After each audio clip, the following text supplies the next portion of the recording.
So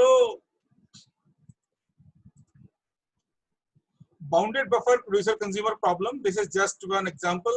I'm not going into the detail of this, but what we are trying to do, this is the producer process, right?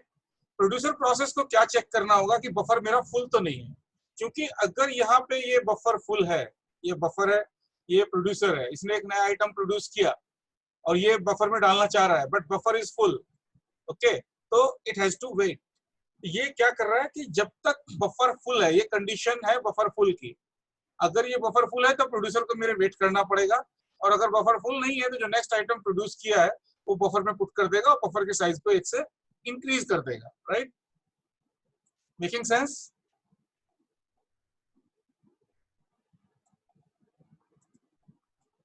Now if I talk about the consumer process, consumer मतलब sir तब तक डालता रहेगा जब तक मतलब yes उसको consumer पे अरे बफर से, हाँ, आप इस तरह से समझो कि ये बफर, ये मेरा बफर है, राइट? और यहाँ पे मेरा प्रोड्यूसर है, यहाँ पे मेरा कंज्यूमर, ठीक है? बफर की लिमिटेड कैपेसिटी है, प्रोड्यूसर आइटम प्रोड्यूस करता जा रहा है और यहाँ पे बफर में डालता जा रहा है। कंज्यूमर यहाँ से आइटम जब इसका मन होगा तब ये यहाँ से करेगा, एग्जिट ले लेगा। जब कंज्यूमर आइटम कंज्यूम कर लेगा तो बफर मेरा एम्प्टी, वो पर्टिकुलर पार्ट बफर का खाली हो जाएगा, ठीक है ना? अच्छा, तो प्रोड्यूसर आइटम डालता जा रहा है, स्पीड को कोई गारंटी नहीं है किसकी फास्ट है किसकी स्लो है।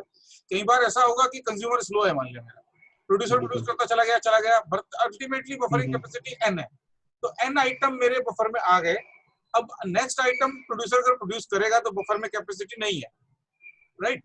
तो उसको वेट करना पड़ेगा जब तक कि कंज्यूमर एक आइटम वहां से ना निकाल ले और बफर में एक जगह ना बन जाए। ये वाली जो कंडीशन है ये चेक करती है कि बफर फुल है क्या। अगर बफर फुल है, ये कंडीशन सेटिस्फाई हो रही है, तो ये यहीं वेट करता रहेगा इसी लूप के अंदर, और अगर बफर में एक जगह है तो यहाँ आ जाएगा और नेक्स्ट प्रोड्यूस आइटम जो प्रोड्यूस किया है उसको बफर में डाल के बफर का साइज एक से इंक्रीज कर देगा और अपना काम खत्म। ठीक है सर। अब कंज्यूमर कैसे? हाँ सर, मतलब जब बफर फुल हो जाएगा तो प्रोड्यूसर प्रोड्यूस करना ही बंद कर देगा? हाँ, ऑब्वियस सी बात है ना, नहीं तो करेगा तो उसके आइटम लॉस्ट हो जाएंगे। भाई मान लिया आप एक फैक्ट्री में हो, आपके पास एक गोदाम है, आप आइटम बनाते जा रहे हो, गोदाम में डालते जा रहे हो, उधर से आपका कोई कंज्यूमर है, आपका जिसको आप बेचते हो आइटम, वो आप तो लेता रहता है, गोदाम में जगह बनती रहती है, अपने आइटम बनाते रहते हो। जब आपका गोदाम फिल हो गया, उसके बाद भी अगर आप आइटम बनाओगे तो उन्हें कहाँ रखोगे? बाहर सड़क पे रखना पड़ेगा, बारिश आ गई तो खराब हो जाएगा, आइटम लॉस्ट हो जाएंगे आपके। ओके सर, ठीक है। तो ये प्रोड्यूसर का कोड है, कंज्यूमर का कोड है। कंज्यूमर को क्या चेक करना है? कंज्यूमर को कुछ नहीं चेक करना, सिर्फ अगर बफर एम्प्टी है तो कंज्यूमर कुछ नहीं करेगा ना।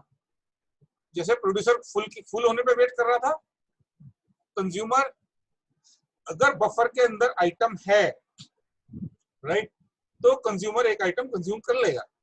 लेकिन अगर बफर के अंदर आइटम ही नहीं है तो कंज्यूमर क्या करेगा? कुछ नहीं कर सकता, वेट करेगा, ठीक है। और जैसे ही बफर के अंदर कोई आइटम आएगा, ये कंडीशन फेल होगी।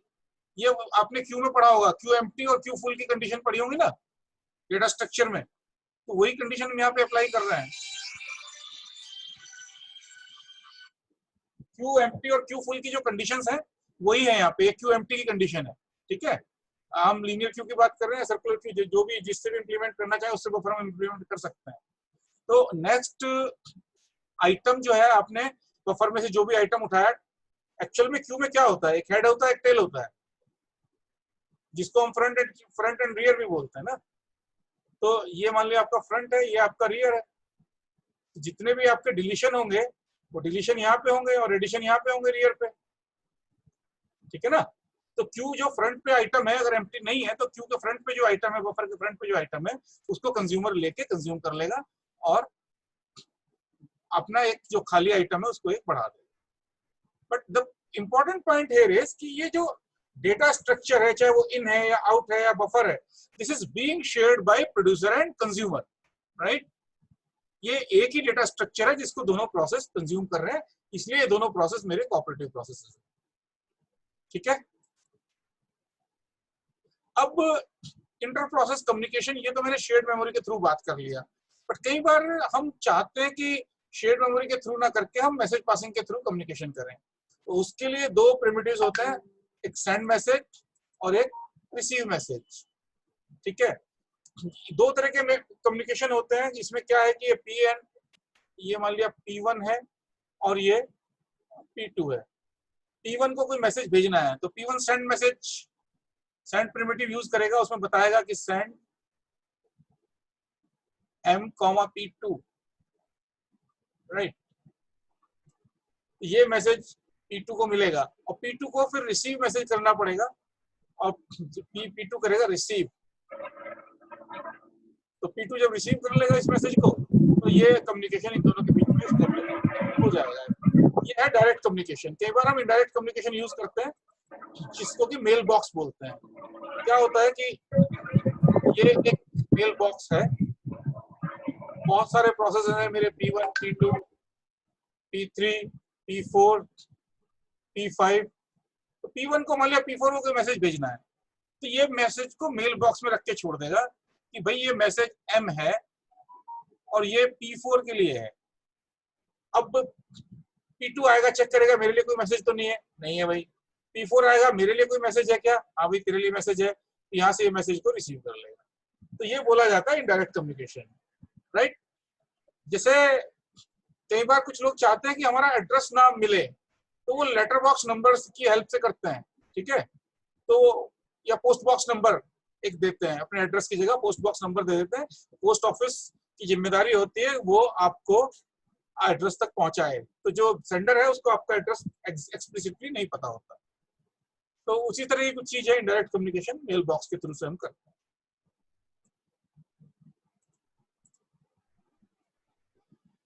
Now we want to implement a link between suppose P and Q के बीच में कोई कम्युनिकेशन लिंक मुझे एस्टेब्लिश करना है। तो लिंक कैसे एस्टेब्लिश होगा? लिंक क्या दो ही प्रोसेस के बीच में है, क्या दो से ज्यादा प्रोसेस के बीच में है, दो पेयर्स के बीच में, क्या एक से ज्यादा लिंक पॉसिबल है क्या, और इसकी कैपेसिटी क्या है लिंक की, कितने MBPS का लिंक ये है, साइज, मैसेज का साइज मैक्सिमम कितना है, क्या मैं 100 बाइट का मैक्सिमम मैसेज डाल सकता हूँ या मैं 500 बाइट्स का मैसेज डाल सकता हूँ, लिंक मेरा यूनिडायरेक्शनल है कि बाई डायरेक्शनल है। तो all these things have to be taken care. All these are the implementation questions. सुन क्वेश्चन बताओ, right. So these questions are the implementation questions.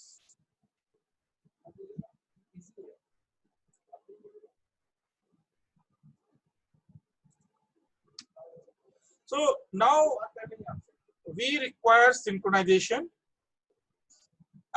Basically P and Q, कई बार ना बहुत सारे मैसेज भेजने हैं P को Q को, तो इनके बीच में सिंक्रोनाइजेशन होना बहुत जरूरी है। क्या जरूरी, कैसे जरूरी है? मान लिया M1, M2, M3 ये सारे मैसेज भेजने हैं, तो M1 मैसेज भेजा, अभी ये Q को मिला कि नहीं मिला ये देखना पड़ेगा। उससे पहले अगर M2 मैसेज भेज दिया M1 के मिलने से पहले और उसके साथ साथ ये M3 भेज दिया तो there can be a problem. So क्या करते हैं हम, कई बार जो सेंड प्रिमिटिव है वो मेरा दो तरह का होता है। जस्ट 1 सेकेंड, ये थोड़ा बोरिंग लगेगा बट CPU शेड्यूलिंग में आप आ जाएंगे 10-15 मिनट में। Send can be either blocking और नॉन ब्लॉकिंग, राइट। ब्लॉकिंग में क्या होता है कि ब्लॉकिंग को हम सिंक्रोनस भी बोलते हैं और नॉन ब्लॉकिंग को हम एसिंक्रोनस बोलते हैं। तो ब्लॉकिंग में क्या है, सेंडर जो है वो मैसेज भेजने के बाद में खुद को ब्लॉक कर लेगा और अपना काम रोक देगा जब तक कि उसको एक्नॉलेजमेंट नहीं आ जाएगा कि प्रोसेस, जिस प्रोसेस को मैंने मैसेज भेजा था वो प्रोसेस मेरा रिसीव हो गया, राइट। तो सेंड और रिसीव प्रिमिटिव्स दोनों मेरे ब्लॉकिंग एंड नॉन ब्लॉकिंग हो सकते हैं। That depends how I want to implement this. ये इंप्लीमेंट के टाइम पे आपके पास क्वेश्चन आएगा, जब आप इंप्लीमेंट कर रहे होगे, ऑपरेटिंग सिस्टम डिजाइन कर रहे होगे, उस time you will be asked भैया आपको सेंड प्रिमिटिव को ब्लॉकिंग बनाना है कि नॉन ब्लॉकिंग बनाना है। That depending upon the situation you will take decision accordingly. Then buffering is required sometimes. Suppose we have two messages to two processes, P and Q. We have a communication link. Do we need a buffer here? Because when the process P sends the message for process Q must be doing something else. तो वो miss कर सकता है जो message इसके लिए आया है.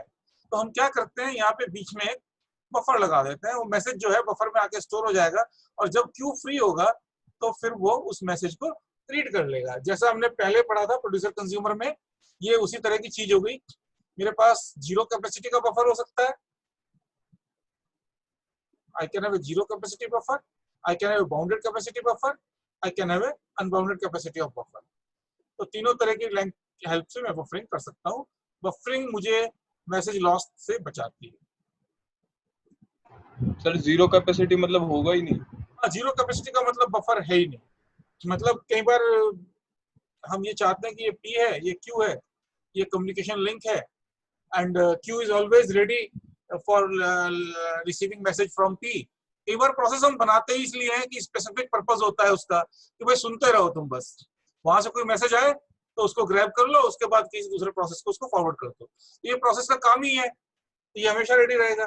बट और कई बार अगर जीरो कैपेसिटी के बफर से हम बना रहे हैं और मैसेज लॉस्ट हो गया तो हो गया. अगर हमारे लिए प्रायोरिटी नहीं है, बफर की चूंकि कॉस्ट लगती है ना, मेमोरी देनी पड़ेगी, उसके लिए फिर आपको मेंटेन करना पड़ेगा, एल्गोरिथम डिजाइन करने पड़ेंगे. कई बार हम रखना चाहते हैं, कई बार नहीं रखना चाहते.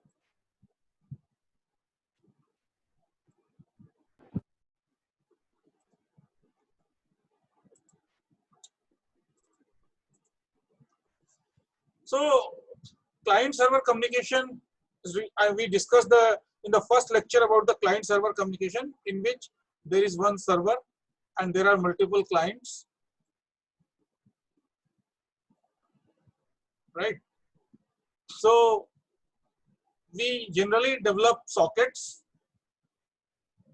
With the help of the sockets this communication takes place. And हम चाहते क्या है, मैं देखिए ना, ये मेरा क्लाइंट है, ये क्लाइंट है, ये क्लाइंट कुछ डेटाबेस पे कुछ क्वेरी करना चाहता है, ठीक है. वो क्वेरी सर्वर को भेजेगा, सर्वर के पास डेटाबेस भी है और क्वेरी प्रोसेसर भी है. वो उस क्वेरी को प्रोसेस करेगा और रिजल्ट बना के आपको वापस क्लाइंट को भेजेगा. So there are two things. One is remote procedure call and second is remote method invocation. इन दो की मदद से हम ये काम अचीव करते हैं. देखिए तो ये तो मेरा कम्युनिकेशन पार्ट पे है, बट एक्चुअली किस तरह से एग्जीक्यूशन होगा. अगर मैं फंक्शनल प्रोग्रामिंग की बात कर रहा हूँ जिसमें प्रोसीजर्स हैं, तो फंक्शनल प्रोग्रामिंग में रिमोट प्रोसीजर कॉल यूज होती है. और अगर मैं ऑब्जेक्ट ओरिएंटेड प्रोग्रामिंग की बात कर रहा हूँ जावा में या किसी और ऑब्जेक्ट ओरिएंटेड लैंग्वेज में, तो मेरा रिमोट मेथड इन्वोकेशन है, जिसको हम बोलते हैं RMI. जावा में रिमोट मेथड इन्वोकेशन किया है किसी ने?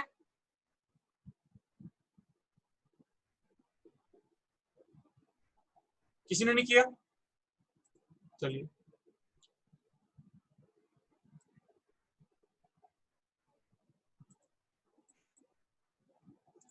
ये सॉकेट में आपका आईपी एड्रेस होता है और एक पोर्ट एड्रेस होता है, ठीक है ना.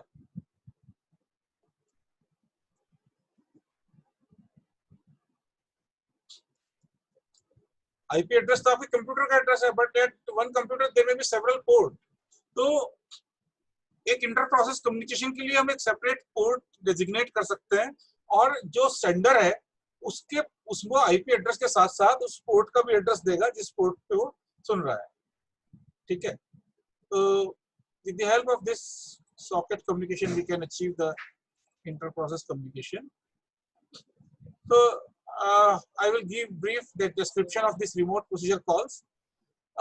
These are abstract procedure calls between processes on network system. जब मेरा डिस्ट्रीब्यूटेड सिस्टम की मैं बात कर रहा हूँ और उसमें कॉपरेशन चाह रहा हूँ मैं प्रोसेसेस की. मान लिया ये प्रोसेस P एक अलग मशीन पे है और प्रोसेस Q मेरा अलग मशीन पे है, एंड आई वांट कि इनके बीच में कॉपरेशन हो, एक प्रोसीजर इसका यहाँ पे कॉल हो. तो उसके लिए क्या करते हैं, क्लाइंट साइड पे ये मेरा क्लाइंट है, ये मेरा सर्वर है. यहाँ पे मैं एक स्टब बना देता हूँ. और मेरे प्रोग्राम के अंदर जब ये स्टब कॉल होगा तो स्टब की जिम्मेदारी होगी कि जो कॉल हुई है उस कॉल के पैरामीटर्स और बाकी सारी चीजें बना के सर्वर के पास भेजे, और यहाँ पे मेरा एक्चुअल प्रोसीजर एग्जीक्यूट होगा, और वो फिर एक रेस्पॉन्स बना के वापस स्टब प्रोसीजर के पास भेजेगा। मार्शलिंग बोलते हैं इसको, जो हम पैरामीटर को एक मैसेज में कन्वर्ट कर देते हैं, इसको मार्शलिंग बोलते हैं। तो एक मैसेज के अंदर आपका पूरा पैरामीटर्स आ जाते हैं और वो मैसेज हम पास करते हैं सर्वर साइड पे। सर्वर साइड पे उसको अनमार्शलिंग करता है, पैरामीटर्स आ जाते हैं, कौन सा प्रोसीजर एग्जीक्यूट करना है वो पता लग जाता है, उस प्रोसीजर को एग्जीक्यूट करके रेस्पॉन्स बनाता है, रेस्पॉन्स वापस चला जाता है क्लाइंट साइड पे, और क्लाइंट उसको ऐसे मानता है कि जैसे मैंने अपनी मशीन पे ही उसको एग्जीक्यूट किया। राइट, यूजर को नहीं पता लगता कि दूसरी मशीन पे एग्जीक्यूट हो रहा है। This transparency this abstraction is required. User must not be knowing that where my process is being executed, right? Hello Yes. Sir stubs क्या होता है? स्टब्स नहीं समझ आया। स्टब बेसिकली देखो मैं बताता हूँ आपको। जैसे ये देखो, ये आप क्लाइंट साइड पे कोई प्रोग्राम लिख रहे हो, ठीक है। यहाँ पे आपने कोई कॉल किया, कोई फंक्शन कॉल किया, मान लिया F1 ABC, ठीक है। ये रिमोट मेथड है, ठीक। तो ये तो इस मशीन पे ही, ये मान लिया मेरी क्लाइंट मशीन है, क्लाइंट मशीन पे यहाँ पे एक फंक्शन हम लिखेंगे जिसमें कि F1 ही होगा, और यहाँ पे वो सारी चीजें होंगी। ये इसके ऊपर जो क्वेरी करनी है वो नहीं होगा। यहाँ पे मार्शलिंग हो जाएगी पैरामीटर्स की, एक मैसेज बन जाएगा सर्वर के लिए, ठीक है, और उसको सेंड कर दिया जाएगा सर्वर के लिए, सेंड टू सर्वर, और ये मैसेजेस, राइट। और यहाँ पे फिर वेट करेंगे रिस्पांस रिसीव करने के लिए। जब ये रिस्पांस आ जाएगी, यहाँ पे रिसीव करेगा ये सर्वर से, जब ये रिस्पांस आ जाएगी तो रिजल्ट भी आ जाएगा, वो रिजल्ट फिर यहाँ पास होगा। स्टब बोलते हैं जो एक्चुअल फंक्शन ना होके उसकी जगह हम कोई दूसरी चीज लगाते हैं, एक्चुअल फंक्शन कहीं और एग्जीक्यूट होता है, उस चीज को हम स्टब बोलते हैं। Is it clear now? Yes sir. Marshalling क्या होता है? मार्शलिंग बेसिकली ये जो ABC है ना, ये आपके क्या होंगे बेसिकली, देखो ये पैरामीटर्स हैं, इनमें हो सकता है कि कोई आपकी स्ट्रिंग हो, इसमें हो सकता है ये इंटीजर हो, ये आपकी एरे होगी, ठीक है।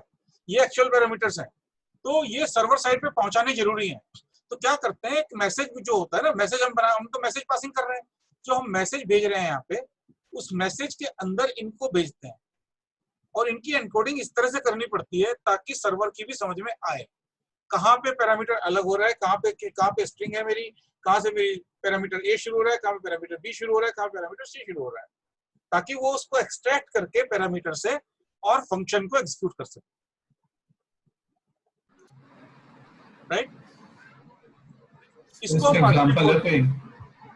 हाँ मैंने बताया ना, जैसे अभी ये मैं आपको स्टेप्स का स्टेप का भी तो एग्जांपल मैंने अभी बताया ना आपको। ये जैसे मैं दोबारा बताता हूँ। जैसे ये आपका प्रोग्राम है, यहाँ पे आपका कोई रिमोट प्रोसीजर आया F1 ABC, ठीक है, ये आपका प्रोग्राम से चल रहा है। तो ये जो F1 है ये रिमोट है, मान लिया अगर ये लोकल प्रोसीजर होता तो इसकी पूरी बॉडी यहाँ पे होती, एग्जीक्यूशन यहाँ पे होता। अब लेकिन ये रिमोट है, ये है रिमोट प्रोसीजर, आरपीसी हमें करना पड़ेगा। तो जहां पे हम F1 डिफाइन करेंगे ना, यहाँ पे स्टब डिफाइन रहेगा। यहाँ पे क्या होगा कि इसकी बॉडी नहीं होगी, यहाँ पे मार्शलिंग वाला पार्ट होगा और सेंड प्रिमिटिव होगा, सर्वर को भेजना, ये जो मार्शलिंग करके डेटा आया वो यहाँ पे आप दोगे। उसके बाद ये वेट करेगा सर्वर की रिस्पांस की, और यहाँ पे रिसीव होगा, यहाँ पे रिसीव रिजल्ट आ गया, और ये रिजल्ट जो आएगा उसको ये रिटर्न करेगा यहाँ पे। ये स्टब है।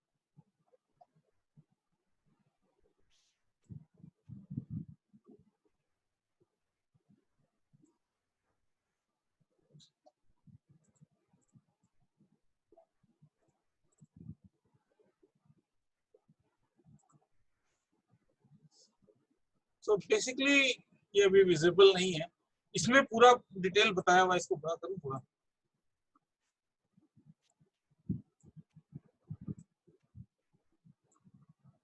देखो आरपीसी का फ्लो ये बता रहा है, user call kernel to send RPC message to procedure X. Actually में इसमें कर्नल का भी रोल आएगा ना, क्योंकि जो इंटर प्रोसेस कम्युनिकेशन है that will be with the help of the kernel. तो जब यहाँ पे ये कॉल हुआ F1 ABC, ये मेरा रिमोट प्रोसीजर कॉल है, तो कर्नल को मुझे कॉल करना पड़ेगा। कर्नल मैसेज भेजेगा सर्वर के पास, क्लाइंट टू सर्वर, राइट। एक इन्होंने मैच मेकर का यूज किया है जो कि मैसेज को रिसीव करेगा और क्लाइंट को फिर रिप्लाई भेजेगा। सर्वर टू क्लाइंट, यहाँ पे रिप्लाई आ गया। Colonel places port P in user RPC message. अब इसको पोर्ट डालना पड़ेगा मुझे कि कौन से पोर्ट पे जाएगा ये सर्वर साइड पे। तो कर्नल ने फिर उसको आरपीसी भेजा, आरपीसी कॉल किया। आरपीसी में बेसिकली क्या है, एक sorry send or receive primitives. With the help of this, we will try to find the solution. चलो इसकी डिटेल में जाने की जरूरत नहीं है, क्योंकि ये अपने आप में एक अलग टॉपिक है। जब हम डिस्ट्रीब्यूटेड ऑपरेटिंग सिस्टम की बात करते हैं तब इसकी ज्यादा इंपॉर्टेंस हो जाएगी।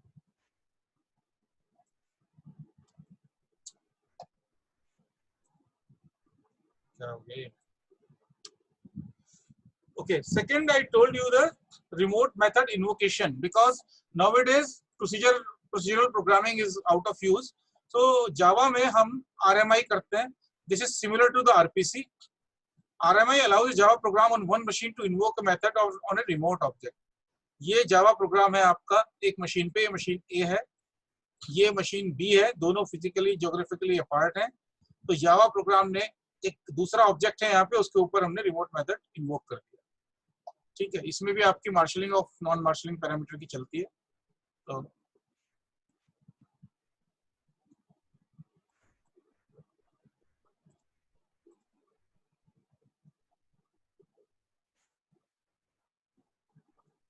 okay, now we come to the CPU scheduling. Basically CPU is the most important resource of the system, computer system. ये बहुत सारे रिसोर्सेज की हमने बात की, सॉफ्टवेयर रिसोर्सेज की, हार्डवेयर रिसोर्सेज की, एंड जिसमें कि मेमोरी है, आपका प्रिंटर्स हैं, HDD है, these are the hardware resources. Then there are software resources also, files, etc. But the most important resource is CPU. That's why we are focusing so much on this CPU scheduling. So we will discuss here a basic concept, hota kya CPU scheduling, what are the various scheduling criteria. Then we will discuss scheduling algorithms, multiprocessor scheduling, if we have multiple cores, how the scheduling will happen, what precaution we have to take when we are talking about real-time scheduling, and how we can evaluate multiple scheduling strategies, और उसको हम कौन सी select करें according to our requirement, उसके लिए हम बात करेंगे।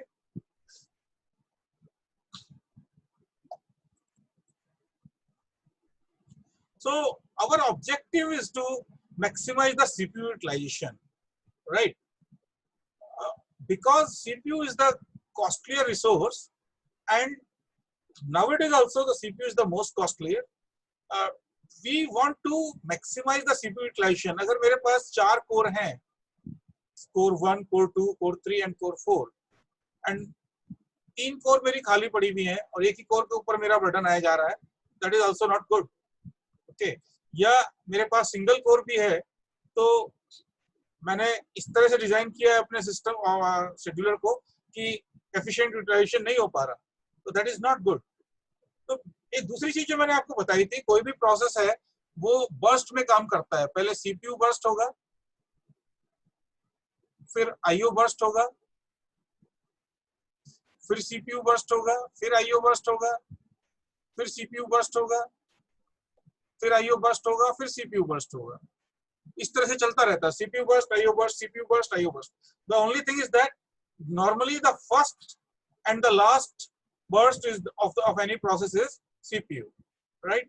So we want कि जब कोई CPU मेरे पास है, अगर इसमें एक प्रोसेस मेरा P1 यहाँ पे चल रहा है, उसने अपना CPU बर्स्ट पूरा किया और वो IO करने के लिए चला गया, तो some other process must be able to be scheduled by the scheduler.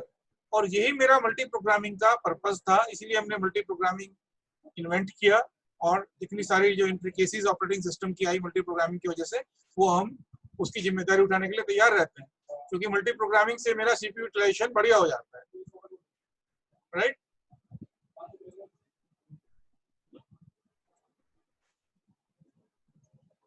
वही बता रहा है CPU burst, IO burst, CPU burst, IO burst, और कुछ नहीं है इसमें।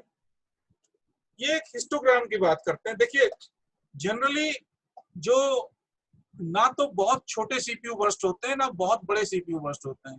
यहाँ पे अगर आप देखें तो majority of the CPU burst का जो टाइम है वो 2 मिलीसेकंड से 5-6 मिलीसेकंड तक का है ना? 2 millisecond to 5 to 6, 5 millisecond majority. दो लेस देन 2 मिलीसेकंड भी, इससे भी बहुत कम है, और ग्रेटर देन 8 मिलीसेकंड से ग्रेटर बर्स्ट भी जो है वो भी कम। So we have to take care while designing our scheduling algorithm, specifically when we are talking about the quantum in round robin scheduling, we should take care कि majority of the processes कितने का burst time, CPU burst time normally कितना रहता है, that we have to take care. Why? We will come to know later on. So CPU scheduler, I told you there are 3 types of scheduler in the last lecture. One is long-term scheduler, medium-term scheduler, and short-term scheduler. Short-term scheduler is also known as CPU scheduler, and the responsibility of the short-term scheduler is basically to, I told you about the ready queue.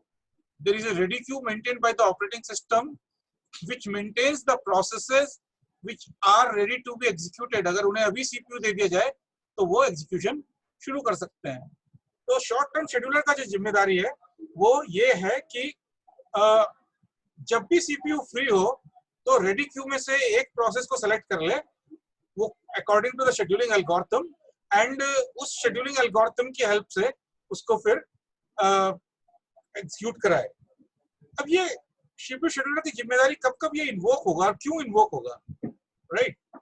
हमने last class में process state diagram भी पढ़ा था, और process state diagram में हमने पढ़ा था कि हमारे पास 5 स्टेट्स हैं।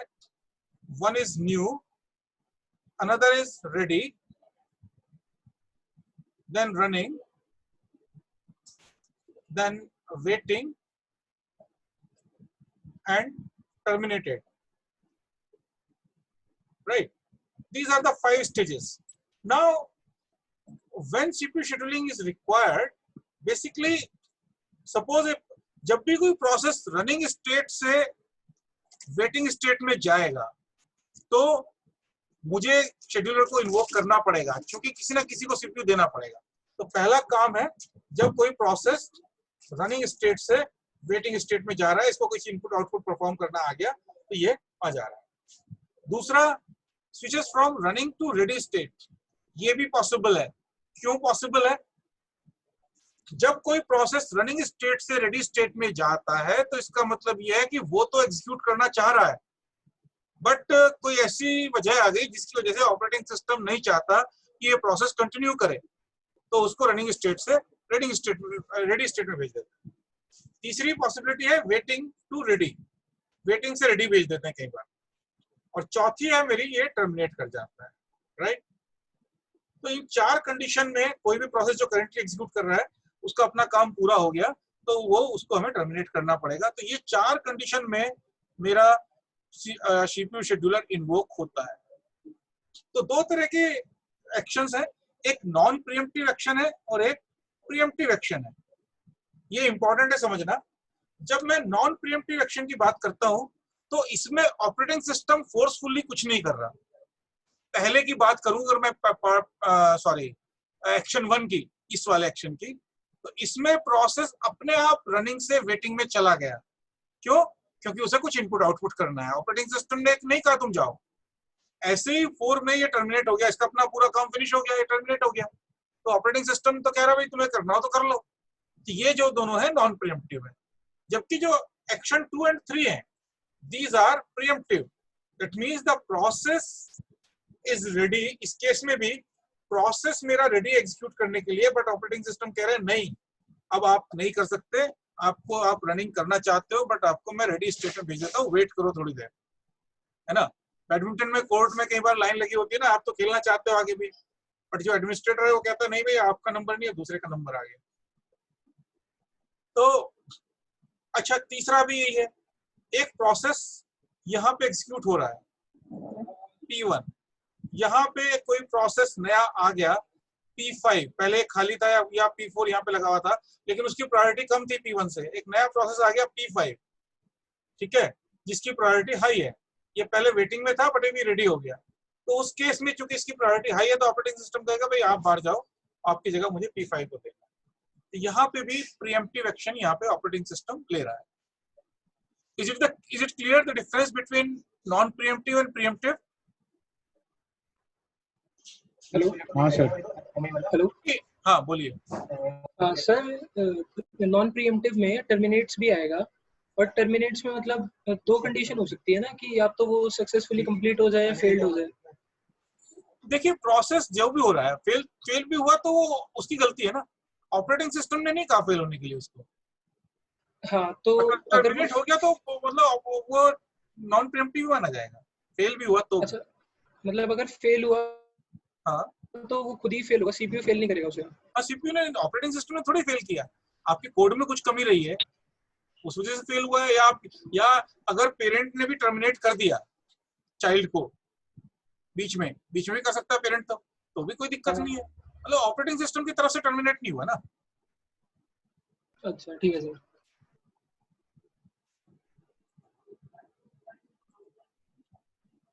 ओके, नाउ एक बार जब शेड्यूलर ने डिसीजन ले लिया, देखो ये यहाँ पे कोई सीपीयू था, सीपीयू में P1 चल रहा था, कुछ भी वजह ले लो, यहाँ P4, P5, P6, ये P1 एग्जीक्यूट कर रहा था। मान लिया इनपुट आउटपुट के लिए वेटिंग में चला गया, सिंपलेस्ट केस ले लेते हैं। अच्छा, और शेड्यूलर ने P5 को सेलेक्ट कर लिया। शेड्यूलर का काम सिर्फ इतना है, सेलेक्ट करने तक। अब हमें क्या करना है, P1 का एग्जीक्यूशन को रोकना है और P5 के एग्जीक्यूशन को शुरू कराना है, राइट। तो ये जो काम करता है, एक अलग ऑपरेटिंग सिस्टम का एक अलग पार्ट होता है जिसको हम बोलते हैं डिस्पैचर, ठीक है। और ये प्रोसेस को हम बोलते हैं कॉन्टेक्स्ट स्विचिंग। ओके, क्यों? क्योंकि अभी प्रोसेस P1 का कॉन्टेक्स्ट हटा के प्रोसेस P5 का कॉन्टेक्स्ट लोड करना है, कॉन्टेक्स्ट स्विच हो जा रहा है, राइट। तो देखो क्या क्या काम करेगा डिस्पैचर, आप ये देख लो। एक तो कॉन्टेक्स्ट स्विचिंग करेगा, दूसरा ये जो आपके सीपीयू शेड्यूलर है या डिस्पैचर है, ये कहां पे रन कर रहा होगा, यूजर मोड में कि कर्नल मोड में?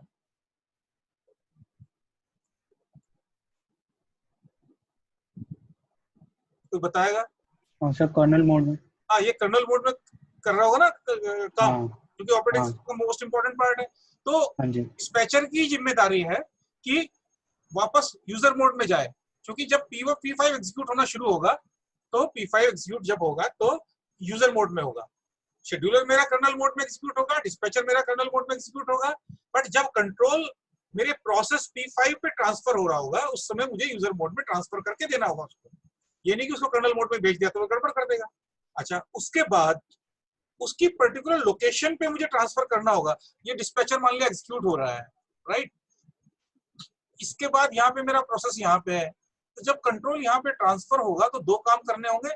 एक तो यूजर मोड में ट्रांसफर करना होगा, दूसरे इसकी एक लोकेशन है जिस इंस्ट्रक्शन से एग्जीक्यूशन शुरू होना है। मान लिया 5050 है, अगली इंस्ट्रक्शन P5 की, ये P5 है, डिस्पैचर है, तो P5 की अगली इंस्ट्रक्शन 5050 पे है। ये इंस्ट्रक्शन कैसे बताई जाए प्रोसेसर को कि अब यहाँ से एग्जीक्यूशन शुरू करना है? कोई बताएगा क्या तरीका होता है नेक्स्ट इंस्ट्रक्शन बताने का प्रोसेसर को? सर पीसीबी में स्टोर होगा ना, नहीं, पीसीबी में तो स्टोर है, प्रोग्राम काउंटर में भी प्रोग्राम होगा। काउंटर को बेसिकली हमें प्रोग्राम काउंटर में ये लोकेशन डालनी पड़ेगी, ऑपरेटिंग सिस्टम डालेगा, ये पीसीबी में तो है। पीसीबी से वैल्यू उठाएगा इसकी। ये जो P5 का पीसीबी है इसके अंदर यहाँ पे 5050 कहीं पे स्टोर हो रहा होगा, राइट? बाकी सारे रजिस्टर्स भी हैं, लेकिन ये 5050 भी स्टोर होगा। बाकी सारे रजिस्टर्स की वैल्यू को भी हमें, अभी मैं आता हूँ क्या क्या काम करना पड़ेगा, बट अभी मैं सिर्फ ये बताता हूँ कि इस लोकेशन पे कैसे पहुंचेगा प्रोसेसर। तो पीसीबी से डिस्पैचर ये उठाएगा 5050 और लास्ट में यहाँ पे 5050 लिख देगा। तो अगली जो इंस्ट्रक्शन है वो सीधे P5 से एग्जीक्यूशन होनी शुरू हो जाएगी, राइट? और इसमें जो टाइम लगता है डिस्पैच को, उसको हम बोलते हैं डिस्पैच लेटेंसी। एक प्रोसेस को रोक के दूसरे प्रोसेस को शुरू करने में जो टाइम लगता है उसको हम बोलते हैं डिस्पैच लेटेंसी। और इसमें कोई यूजफुल वर्क नहीं हो रहा, या इसको हम बोलते हैं context switching time, time taken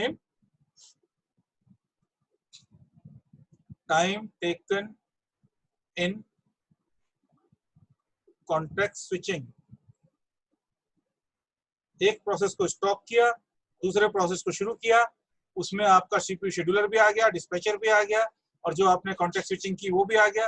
तो सारे काम करने में जितना टाइम लगता है उसको हम बोलते हैं डिस्पैच लेटेंसी। हाँ सर, जो हमारा मतलब एक सब प्रोग्राम होगा, हाँ, वो एक तरह से सर एक प्रोसेस ही होगा ना, जो मेरा मतलब रैम पे पड़ा हुआ है। हाँ obviously process is nothing but program in execution. हाँ जी। तो मैं एक्चुअली, अगर आप कह रहे हो कि मतलब मेरे को एक प्रॉपर लोकेशन पे जाना है, तो वो एक तरह से रैम पे जाके उसकी लोकेशन ढूंढेगा। यस ऑब्वियसली रैम की लोकेशन, जब मैं 5050 की बात कर रहा हूँ यहाँ पे, ये रैम हाँ, का एड्रेस है।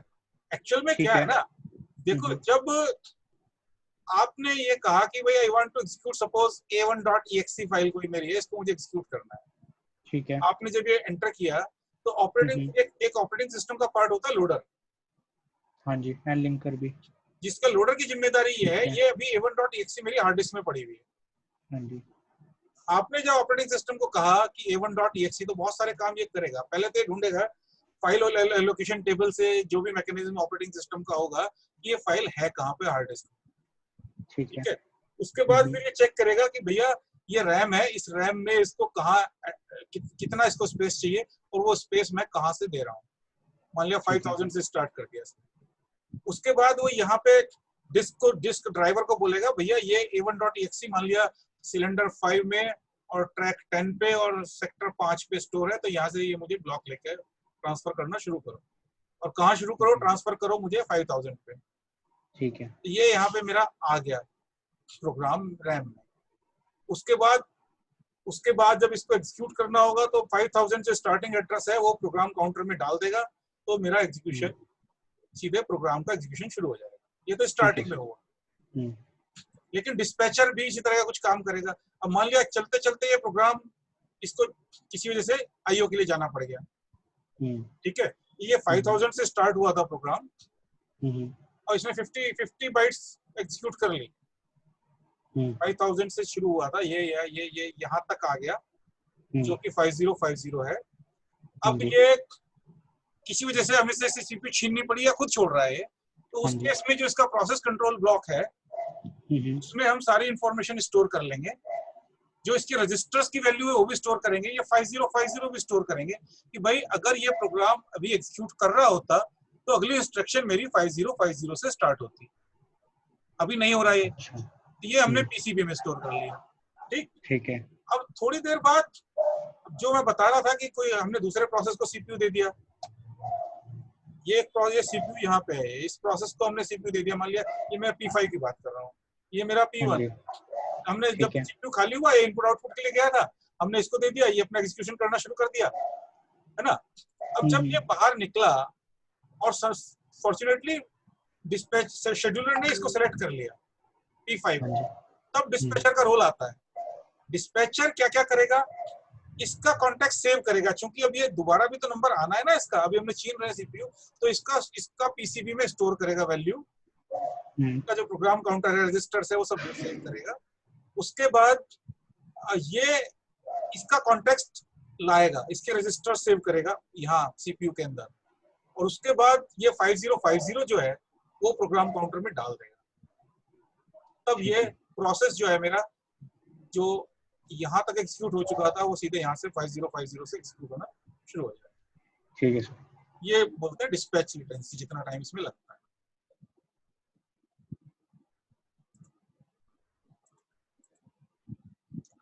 अब शेड्यूलिंग क्राइटेरिया क्या क्या है? 5 क्राइटेरियाज हैं भाई, ठीक है।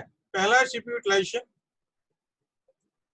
दूसरा थ्रूपुट, तीसरा टर्न अराउंड टाइम, चौथा वेटिंग टाइम और पांचवा रिस्पांस टाइम।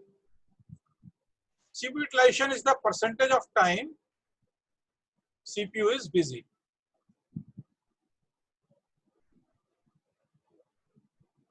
अगर मैं कहूं कि भाई मेरा शेड्यूलिंग एल्गोरिथम इस तरह का है, मेरा CPU 50% तो खाली बैठा रहता है, तो क्या फायदा फिर उसके एल्गोरिथम का? हम ये चाहते हैं कि मैक्सिमम टाइम CPU मेरा बिजी रहे। Throughput, number of processes that complete execution per unit time. Per unit time में कितने प्रोसेस मेरे एग्जीक्यूट हो रहे हैं, number of processes, right? Then we come to the turnaround time. Turnaround time में क्या है कि ये प्रोसेस P मान लिया T1 टाइम पे आया और T2 पे बाहर निकल गया सिस्टम से, ये एंटर हुआ सिस्टम में और ये एग्जिट हुआ, तो T2 minus T1 is the turnaround time of this process, right? And we are interested in average turnaround time. हम ये चाहते हैं कि turnaround time average कम रहे, जल्दी जल्दी प्रोसेस बाहर निकले, प्रोसेस को सिस्टम में ज्यादा वेट ना करना पड़े, राइट? तीसरा है सर ये वेटिंग थोड़ी है, तो एग्जीक्यूशन में टाइम लग रहा है ना? नहीं, एग्जीक्यूशन में भी लग रहा है, वेटिंग में भी लग रहा है, there are n number of things. Dispatch latency में भी टाइम लग रहा है, नॉट नेसेसरली कि देखो मैं बता रहा हूँ ना, मान लिया ये प्रोसेस P है, ये T1 पे आया, T1 मान लिया 10 मिलीसेकंड था और ये T2 पे निकला 30 मिलीसेकंड, तो ये 30 माइनस 10 है, ये सारे टाइम थोड़ी CPU इसके पास रहेगा, ठीक है ना? हो सकता है बीच बीच में CPU से छीन लिया गया हो, या किसी इनपुट ये किसी दूसरे प्रोसेस को CPU दिया गया हो, है ना? ठीक है सर। लेकिन यहाँ पे जो हम बात करते हैं जनरली एक CPU बर्स्ट की बात करते हैं, इनपुट आउटपुट की हम बात नहीं करते, हम एक CPU बर्स्ट की बात करते हैं, लेकिन उसमें भी दूसरे प्रोसेस को CPU छीन के इसको दिया जा सकता है। तीसरा मेरा चीज है वेटिंग टाइम। वेटिंग टाइम मैंने बताया कि प्रोसेस रेडी है एग्जीक्यूशन के लिए, लेकिन उसको CPU नहीं मिल पा रहा, ठीक है? अगर प्रोसेस खुद ही रेडी नहीं है तो उसकी हमारी जिम्मेदारी नहीं है भाई। ये प्रोसेस है, ये प्रोसेस P1 है, ये आ गया T1 इज इक्वल टू 1 पे, 1 मिलीसेकंड ये चला, उसके बाद ये इनपुट आउटपुट वेट करने के लिए चला गया, इनपुट आउटपुट वेट करने के लिए चला गया, इनपुट आउटपुट डिवाइस स्लो है और यहाँ पे ये 1 घंटे तक वेट कर रहा है, तो इसकी ऑपरेटिंग सिस्टम की जिम्मेदारी थोड़ी है वेटिंग टाइम की, नहीं। अगर ये रेडी है, रेडी क्यू के अंदर प्रोसेस है, तो उस टाइम को हम प्रोसेस के वेटिंग टाइम में काउंट करेंगे, and we want to minimize this waiting time. हम चाहते हैं कि प्रोसेस अगर रेडी है तो उसको जल्दी से जल्दी एग्जीक्यूशन मिल जाए, right? Then response time, sometimes it is important कि जैसे ही प्रोसेस आया उसको एक बार रिस्पांस मिल जाए, उसके बाद चाहे उसको थोड़ा वेट करना पड़ जाए, तो that is acceptable in certain cases, specially जो इंटरेक्टिव प्रोग्राम्स हैं उनमें ये चलता है, यूजर से कुछ इनपुट लेना है वो फटाफट ले लेगा, उसके बाद फिर वेट करता रहेगा। फिर आप किसी के यहाँ गेस्ट गए शादी में, एक बार आके आपसे मिल लिया, हाँ जी बहुत अच्छा आप आए हो, तो आपको लगता है चलो मुझे अटेंड कर लिया, उसके बाद चाहे वो भूल जाए आपको, है ना? तो रिस्पांस टाइम बेसिकली वो टाइम है जो सबसे पहली बार जब प्रोसेस आया, मान लिया T1 पे, और फर्स्ट टाइम इसको CPU मिला T2 पे, तो वेटिंग टाइम रिस्पांस टाइम जो होगा वो होगा T2 माइनस T1, चाहे इसको CPU दे के थोड़ी देर बाद ही छीन लिया उससे, लेकिन उसको एक बार रिस्पांस मिल गया, तो that is also important in some cases. So these are the 5 parameters which we discuss, which we are interested in while designing and selecting a CPU scheduling algorithm. We want to yes.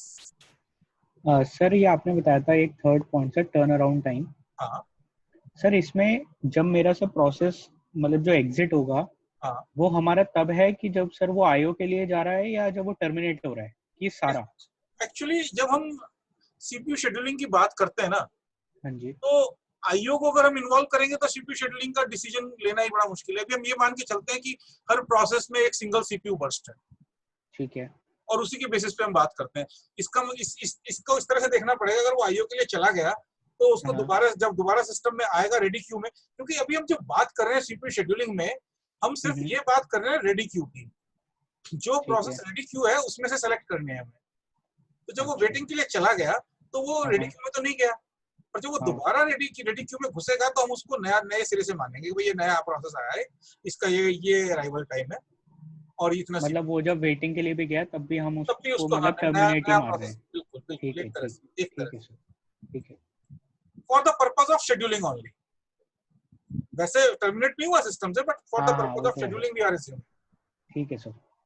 ठीक है, तो ये 5 parameters हैं, इनमें से इन 2 को हम maximise करना चाहते हैं और इन 3 को हम मिनिमाइज करना चाहते हैं। Okay, and generally we talk about the average. Individual process में हम इंटरेस्टेड नहीं है, एवरेजेस की बात करते हैं। एवरेज सीपीयू यूटिलाइजेशन क्या है, थ्रूपुट क्या है, एवरेज टर्नअराउंड टाइम कितना है, एवरेज वेटिंग टाइम कितना है, एवरेज रिस्पांस टाइम कितना है। इन तीनों पैरामीटर के लिए we are interested in averages. Okay, जब भी हम कैलकुलेट करेंगे एवरेज वेटिंग टाइम कैलकुलेट करेंगे, एवरेज रिस्पांस टाइम कैलकुलेट करेंगे, एवरेज टर्नअराउंड टाइम कैलकुलेट करेंगे।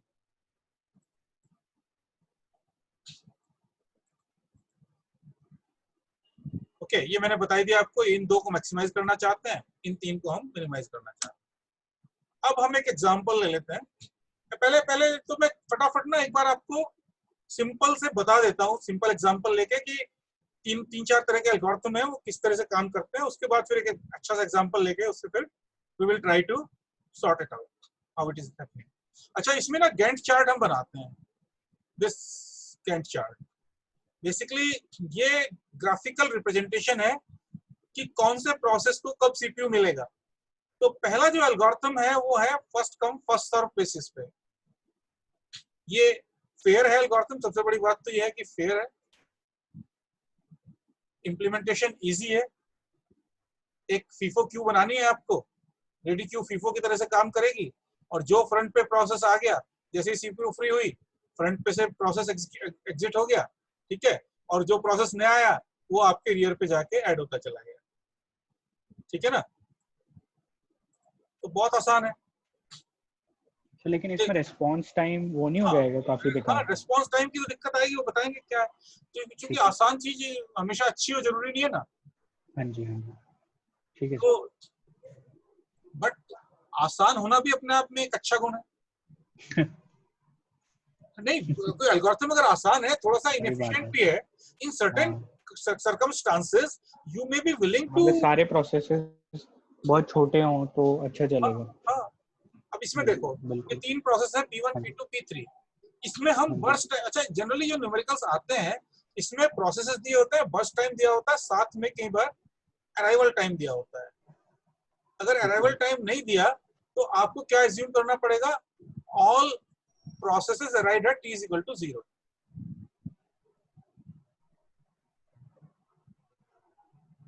Right, and in this order, पहले P1 आया, t = 0 पे आया, लेकिन पहले P1 आया, फिर P2 आया, फिर P3 आया। ऑर्डर यही है, बट t = 0 है, या अराइवल टाइम दे दिया तो फिर accordingly we have to take care. Right, so I am assuming that all these 3 processes arrived at t = 0। P1 सबसे पहले आया, P2 उसके बाद आया, P3 उसके बाद आया। तो सबसे पहले मुझे P1 को CPU देना पड़ेगा क्योंकि P1 फर्स्ट है। इसका बर्स्ट टाइम 24 मिलीसेकंड है, तो 24 मिलीसेकंड के बाद डिसीजन आएगा। अब मेरे पास 2 प्रोसेस हैं जो कैंडिडेट हैं, P2 एंड P3। P2 पहले आया था तो मैंने P2 को दे दिया, फिर P3 आया तो मैंने P3 को दे दिया। तो गैंट चार्ट मेरा इस तरह से बना, 0 से लेके 24 तक CPU P1 के पास रहा, 24 से लेके 27 तक CPU P2 के पास रहा, 27 से 30 तक CPU P3 के पास रहा। राइट, ये मेरा गैंट चार्ट है। एक बार गैंट चार्ट मेरा बन गया किसी भी न्यूमेरिकल का, after that calculating waiting time, turn around time और रिस्पांस टाइम और anything is done, all the 5 parameters is very easy. बस ये गैंट चार्ट आपका सही बनना चाहिए। राइट, सो अब इसमें आप ये देखो कि एक चीज तो ये देखो कि यहाँ पे कॉन्टेक्ट स्विचिंग हो रही है। कॉन्टेक्ट स्विचिंग कहाँ हो रही है? P1 से P2 जब हो रहा है, ठीक है, P2 से P3 यहाँ पे कॉन्टेक्ट स्विच हो रहा है, दो जगह कॉन्टेक्ट स्विचिंग हो रहा है। But what I am assuming here that dispatch latency is negligible. मैंने आपको बताया था कि जब कॉन्टेक्ट स्विच होता है या कॉन्टेक्ट स्विचिंग टाइम या dispatch latency is negligible. Generally we assume this, but अगर क्वेश्चन को ट्रिकी बनाना है, बहुत गेट लेवल का क्वेश्चन बनाना है, तो यहाँ पे अब मैं अगर ये कह दूं कि 1 millisecond is the dispatch latency, तो मुझे यहाँ पे एक क्लॉक डालना पड़ेगा अलग से। मैं इसी का बना के दिखाऊं अगर आपको। अगर 1 मिलीसेकंड की मैं डिस्पैच लेटेंसी मान के चलूंगा तो मेरा गैंट चार्ट किस तरह से बनेगा। ये नॉर्मल आईपी यूनिवर्सिटी के क्वेश्चन में इस तरह का नहीं पूछा जाता डिस्पैच लेटेंसी वाला, बट मैं थोड़ा सा बता देता हूँ आपको।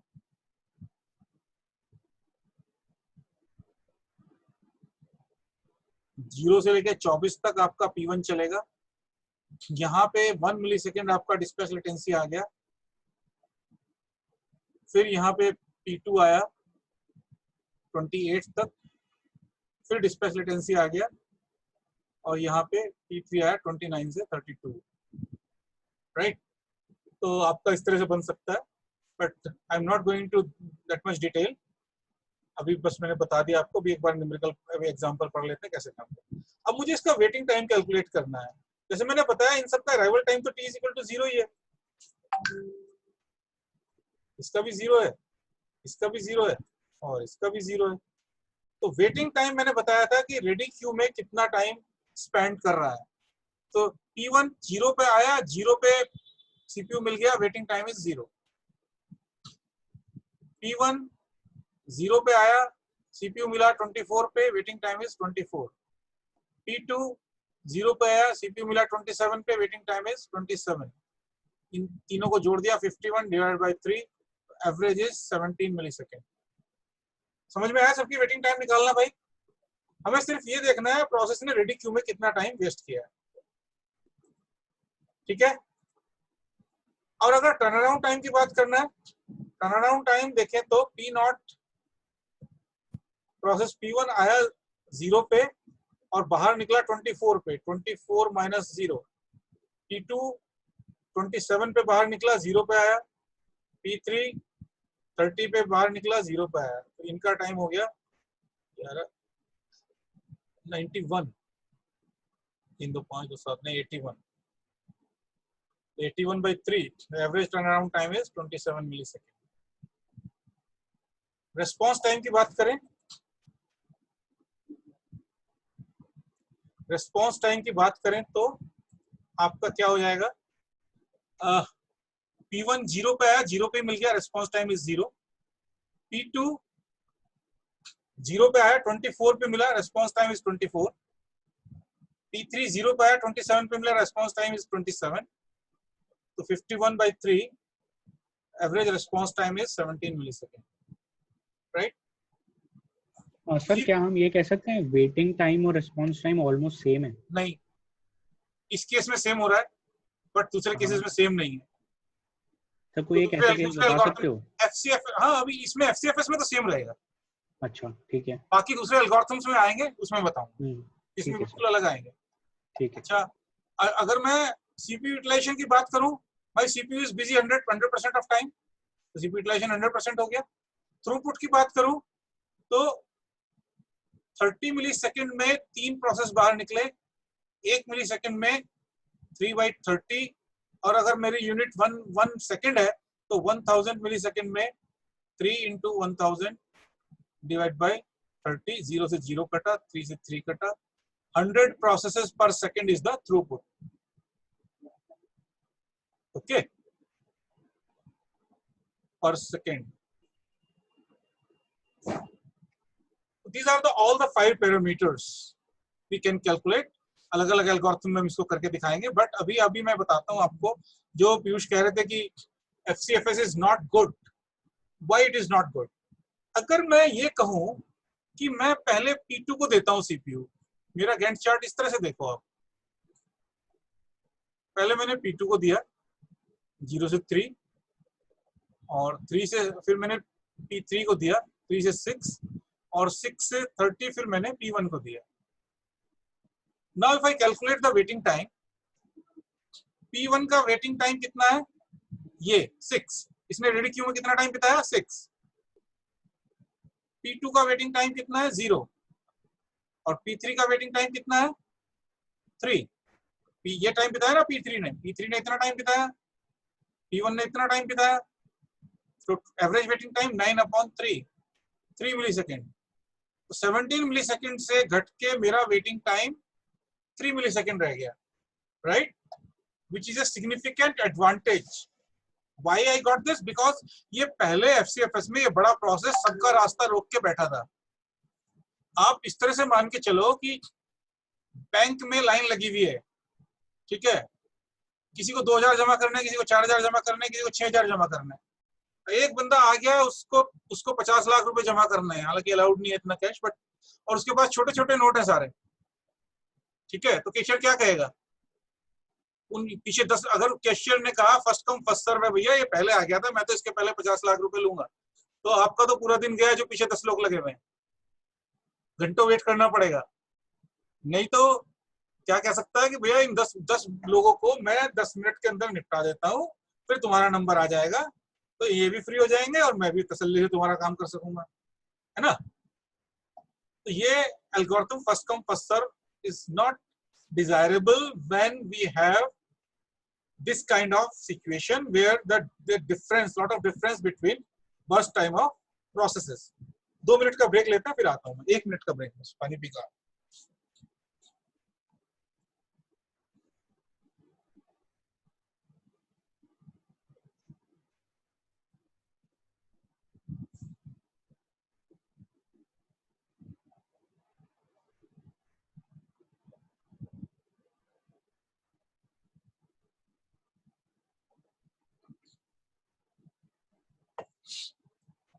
Okay, so this gives way to the next algorithm। तो FCFS की बात चल रही, जो हमने किया वही काम किया इन्होंने। यहाँ पे हम आ गए shortest job. Hello yes sir, इसमें जो हमने बस टाइम के हिसाब से किया था, तो बस टाइम हमें पहले से थोड़ी पता होगा कि इतना टाइम लगेगा उसे। एक्चुअल में इसके लिए बर्स्ट टाइम एक हम गैस करता है ऑपरेटिंग सिस्टम, अदरवाइज तो शेड्यूलिंग कैसे करेगा। कुछ वो एक गैस करता है, उस गैस करने के लिए कुछ वो पिछली हिस्ट्री यूज करता है, कुछ प्रिडिक्ट करता है प्रोसेस की लेंथ से, कोड से, और उसके पिछली हिस्ट्री किस तरह से है।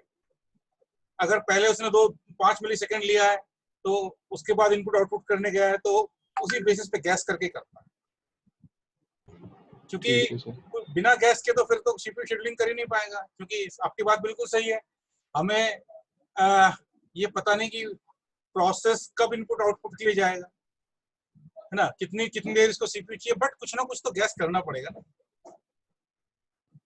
अगर मुझे क्लास का मॉनिटर बनाना है या क्लास का टॉपर मेरे से कोई पूछे हुए कौन बनेगा, तो मुझे I have to decide based upon the cost performance, तो ये बंदा हो सकता है। तो ऑपरेटिंग सिस्टम वही काम करता है, right. Okay, so next is shortest job first. इसमें ऑपरेटिंग सिस्टम जो पिछली शॉर्टकमिंग थी उसको रिमूव करने की कोशिश करता है। इसमें कहता है कि अगर ये मेरे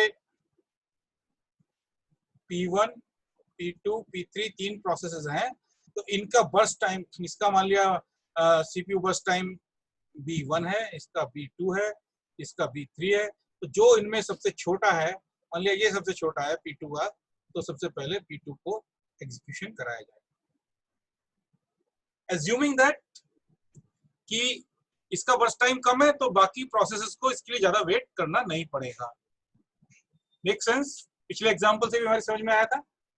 अब ये भी 2 तरह की स्कीम होती है शॉर्टेस्ट जॉब फर्स्ट में, एक नॉन प्रीएम्प्टिव और एक प्रीएम्प्टिव। पहले भी हमने डिस्कस किया था। नॉन प्रीएम्प्टिव का मतलब ये है कि एक बार प्रोसेस को सीपीयू मिल गया तो उसके बाद कोई उससे फोर्सिबली नहीं छीनेगा। मान लिया ये P1, P2 और P3 3 प्रोसेसेस थे, हमने P2 को सेलेक्ट कर लिया, P2 को सीपीयू दे दिया, ये सीपीयू एग्जीक्यूट कर रहा है। ठीक है। इन द मीन टाइम एक प्रोसेस और आ गया P4, ठीक। तो अगर मैं नॉन प्रीएम्प्टिव, एसजीएफ के 2 वर्जन होते हैं या शॉर्टेस्ट जॉब फर्स्ट के 2 वर्जन होते हैं, एक होता है नॉन प्रीएम्प्टिव, एक होता है प्रीएम्प्टिव। मैं अभी दोनों का डिस्कस कर लेता हूँ, अभी नॉन प्रीएम्प्टिव का डिस्कस कर रहा हूँ। अगर नॉन प्रीएम्प्टिव है तो जो P2 है इसको डिस्टर्ब नहीं किया जाएगा P4 के आने से, चाहे इसका बर्स्ट टाइम कम भी हो, P2 से भी कम हो, बहुत कम हो P2 से, तब भी इसको डिस्टर्ब नहीं करेंगे। जब P2 अपना बर्स्ट फिनिश कर लेगा, ये बाहर निकलेगा या इनपुट आउटपुट ले जाएगा, टर्मिनेट होगा, उस केस में P2 के यहाँ से चला गया, P1, P3, P4 में से हम सिलेक्शन करेंगे, ठीक है। जबकि प्रीएम्प्टिव के केस में ऐसा नहीं है। जैसे ही कोई नया प्रोसेस आएगा, we will consider that also. अभी ये मान के चलो कि एग्जाम्पल से क्लियर होगा, जब ये लेंगे ना शॉर्टेस्ट जॉब का, दोनों का एग्जाम्पल लेंगे तब वो ज्यादा क्लियर होगा आपको। बट अभी आप ये मान के चलो कि ये मान लिया आपने पहले ये नहीं था P4, तो आपने P2 को CPU दे दिया, आपका शॉर्टेस्ट जॉब फर्स्ट लगाया। अब आप प्रीएम्प्टिव यूज कर रहे हैं, नॉन प्रीएम्प्टिव नहीं यूज कर रहे हैं, प्रीएम्प्टिव यूज कर रहे हैं। आपने P2 को दे दिया, ये चला गया यहाँ से, उसके बाद P4 आया, राइट। अब क्या करेंगे हम, P1 के बर्स्ट टाइम को, P3 के बर्स्ट टाइम को, P4 के बर्स्ट टाइम को, साथ में P2 के रिमेनिंग टाइम को। अब इसका बर्स्ट टाइम नहीं देखेंगे, इसका रिमेनिंग टाइम की बात करेंगे। इसका बर्स्ट टाइम मान लिया 5 मिलीसेकंड था, इसमें से 2 मिलीसेकंड ये चल चुका, तो अब इसका रिमेनिंग टाइम रह गया 3 मिलीसेकंड। तो अगर ये P2 अब सबसे छोटा है 3 मिलीसेकंड, अगर P4 जो नया प्रोसेस आया है इसका बर्स्ट टाइम मान लिया 4 मिलीसेकंड है, तो P2 विल कंटिन्यू, क्योंकि P2 को सिर्फ 3 मिलीसेकंड में अपना काम कर लेना है। लेकिन अगर इसका बर्स्ट टाइम 2 मिलीसेकंड है तो इस केस में P2 को हटा देंगे, P2 को रेडी क्यू में पहुंचा देंगे और P4 को हम यहाँ ले आएंगे। तो इसको शॉर्टेस्ट जॉब फर्स्ट प्रीएम्प्टिव बोलते हैं, या हम इसको बोलते हैं shortest remaining time first, SRT। समझ में आया? थ्योरेटिकली एग्जांपल से सब लेंगे तो और क्लियर हो जाएगा। तो शॉर्टेस्ट जॉब फर्स्ट जो है वेटिंग टाइम हमारा मिनिमाइज कर देता है, क्योंकि हम इसमें बायस्ड हैं छोटे जॉब्स के प्रति, और फटाफट उसको हम एग्जीक्यूट करा देते हैं, तो वेटिंग टाइम हमारा कम हो जाएगा। यस, अगर हम रियल टाइम सिस्टम्स लेंगे तो इसमें स्टारवेशन हो जाएगी ना? Yes obviously. रियल टाइम में तो प्रायोरिटी शेड्यूलिंग करनी पड़ती है हमें, वो प्रायोरिटी शेड्यूलिंग पे आएंगे, इससे अगला प्रायोरिटी शेड्यूलिंग ही है ना। पहले हम इसका एग्जांपल ले लेते हैं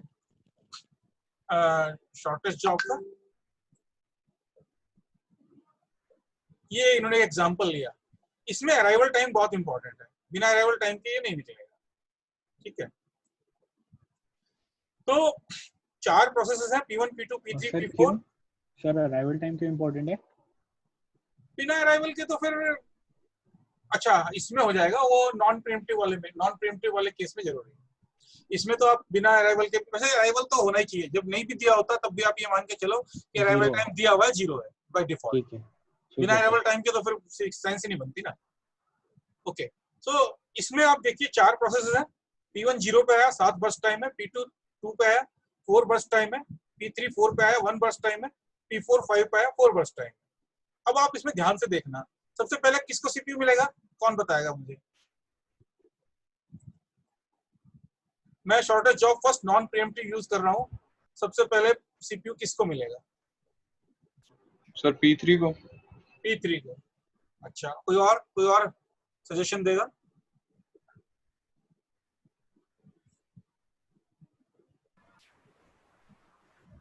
सर P3 तो आएगा ही 4। सर P1 को मिलेगा। P1 को मिलेगा, सबसे पहले P1 को मिलेगा। क्यों? क्योंकि T = 0 पे कैंडिडेट ही एक है, ठीक है ना। अगर वो 50 लाख वाला बंदा उस टाइम पे आ गया जिस टाइम क्यू में कोई भी नहीं है और उसके पीछे भी कोई नहीं लगा और खाली खड़ा हुआ है कैशियर ने अगर एक बार उसके नोट गिनने शुरू कर दिए तो फिर उसके बाद थोड़ी मिलेगा वो किसी को। तो T = 0 पे कोई कैंडिडेट ही नहीं है, सिर्फ एक ही कैंडिडेट है P1। तो मैं अभी नॉन प्रीएम्प्टिव की बात कर रहा हूँ, तो P1 को मैंने CPU दे दिया T = 0 पे, और ये 0 से लेके 7 पे चलेगा। क्यों चलेगा?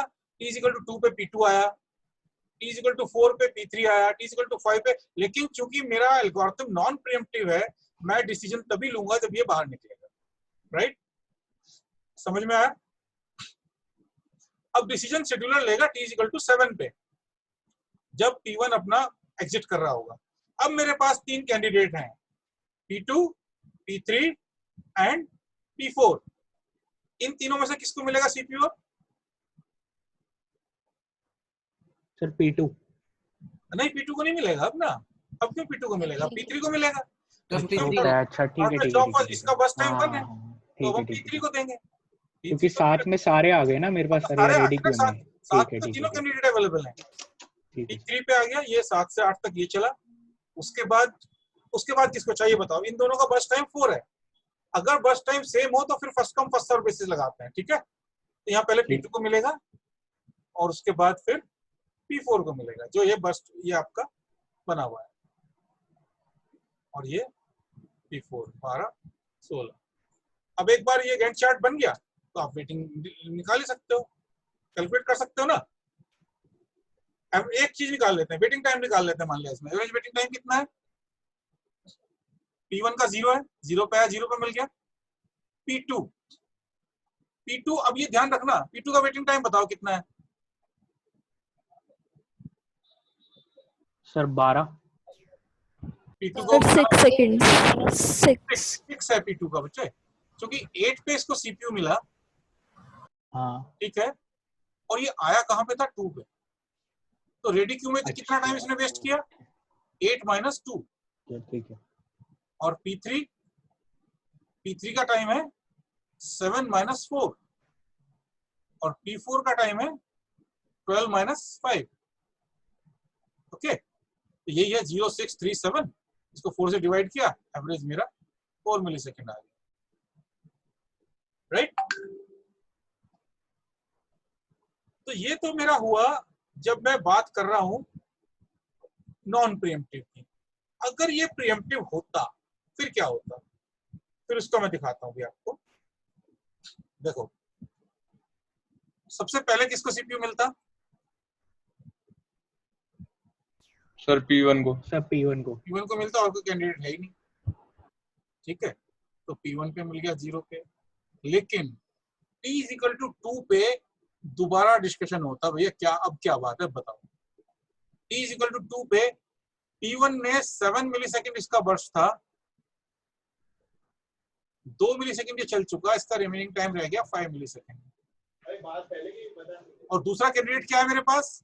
P2, ठीक है? P2 को दे दिया, इससे सीपीयू छीन लिया, 2 पे P2 को दे दिया, ठीक? अब डिसीजन कब होगा? T = 4 पे। अब P3 आ गया, P3 का जो अब क्या है? P2 का रिमेनिंग टाइम कितना रह गया? 4 - 2 मिलीसेकंड, लेकिन इसका बस टाइम तो 1 मिलीसेकंड है, छोटा है इससे, तो मुझे अब P3 को देना पड़ेगा, राइट? ये 4 पे बाहर निकल जाएगा, 5 पे ये भी आ गया, ये तो बाहर निकल गया सिस्टम से। अब मेरे पास 3 कैंडिडेट हैं। कौन कौन से कैंडिडेट हैं? P1 जिसका रिमेनिंग टाइम 5 है, P4 जिसका बस टाइम 4 है, और P2 जिसका रिमेनिंग टाइम 2 है। तो किसको मिलेगा सीपीयू? P2 को मिलेगा। P2 को मिलेगा, P2 को मिल गया यहाँ पे, ये 7 मिलीसेकंड हो गया, ये भी बाहर निकल गया अब, ठीक है? अब उसके बाद P4 को मिलेगा, ये 11 तक यहाँ जाएगा, और उसके बाद फिर ये आपका P1 को मिलेगा 16 मिलीसेकंड, ठीक है? क्योंकि इसका 5 मिलीसेकंड बचा, तो ये इसका गैंट चार्ट बन गया। Make sense?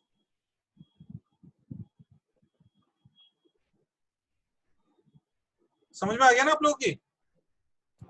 हाँ जी सर। सर P2 की कंडीशन बता दो एक बार फिर से, है कि P2 फिर कैसे आया? देखो, जब T = 5 पे डिसीजन लेना है, P3 तो निकल गया, इसका तो बर्स्ट टाइम 1 मिलीसेकंड था, इसने अपना बर्स्ट खत्म कर दिया, सिस्टम से बाहर कर गया। अब मेरे पास कौन कौन से कंटेंडर हैं? P1 है, P1 का रिमेनिंग टाइम 5 है, P2 है, P2 का 4 मिलीसेकंड बर्स्ट टाइम था, 2 मिलीसेकंड सीपीयू इसको मिल चुका है, इसका रिमेनिंग टाइम 2 मिलीसेकंड रह गया। P4 का रिमेनिंग टाइम 4 मिलीसेकंड है, तो तीनों में सबसे कम किसका है? P2 का, इसलिए P2 को मिला। जब P2 बाहर निकला तो दो मेरे पास है, P4 एंड P1। P1 का रिमेनिंग टाइम 5 है, P4 का रिमेनिंग टाइम 4 है, तो P4 को मिल गया, लास्ट में P1 को मिल गया, राइट? Okay sir. अब इसमें देखो वेटिंग टाइम कैसे कैलकुलेट होगा, ये इंपॉर्टेंट है। तो मुझे बताओ P1 का वेटिंग टाइम कितना होगा?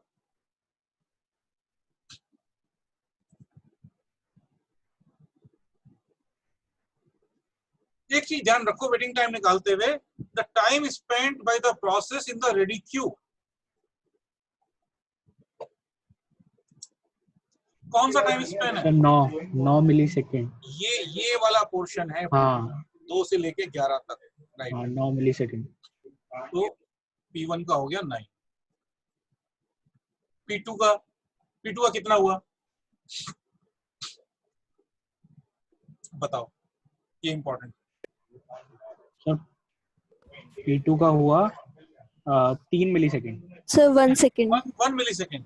सिर्फ P2 का पोर्शन है, ये जब ये रेडी क्यू में एग्जीक्यूट, यहाँ वेट कर रहा है, यहाँ तो ये सीपीयू एग्जीक्यूट कर रहा है, यहाँ वेट थोड़ी कर रहा है। इसका वेटिंग टाइम सिर्फ ये वाला है, समझे? ओके ठीक है ठीक है ठीक है। P2 का हो गया 1, P3 का हो गया 0 एंड P4 का हो गया ये वाला जो ये है 2 मिलीसेकंड। तो 9 और 1 10 और 2 12/4 is equal to 3 millisecond. Average waiting time is 3 millisecond, right? बाकी चीजें भी आप निकाल सकते। अच्छा, इसमें एक चीज देखो, रेस्पॉन्स टाइम की अगर बात करें तो रेस्पॉन्स टाइम और कम आ जाएगा इसका, क्योंकि कहाँ आ गया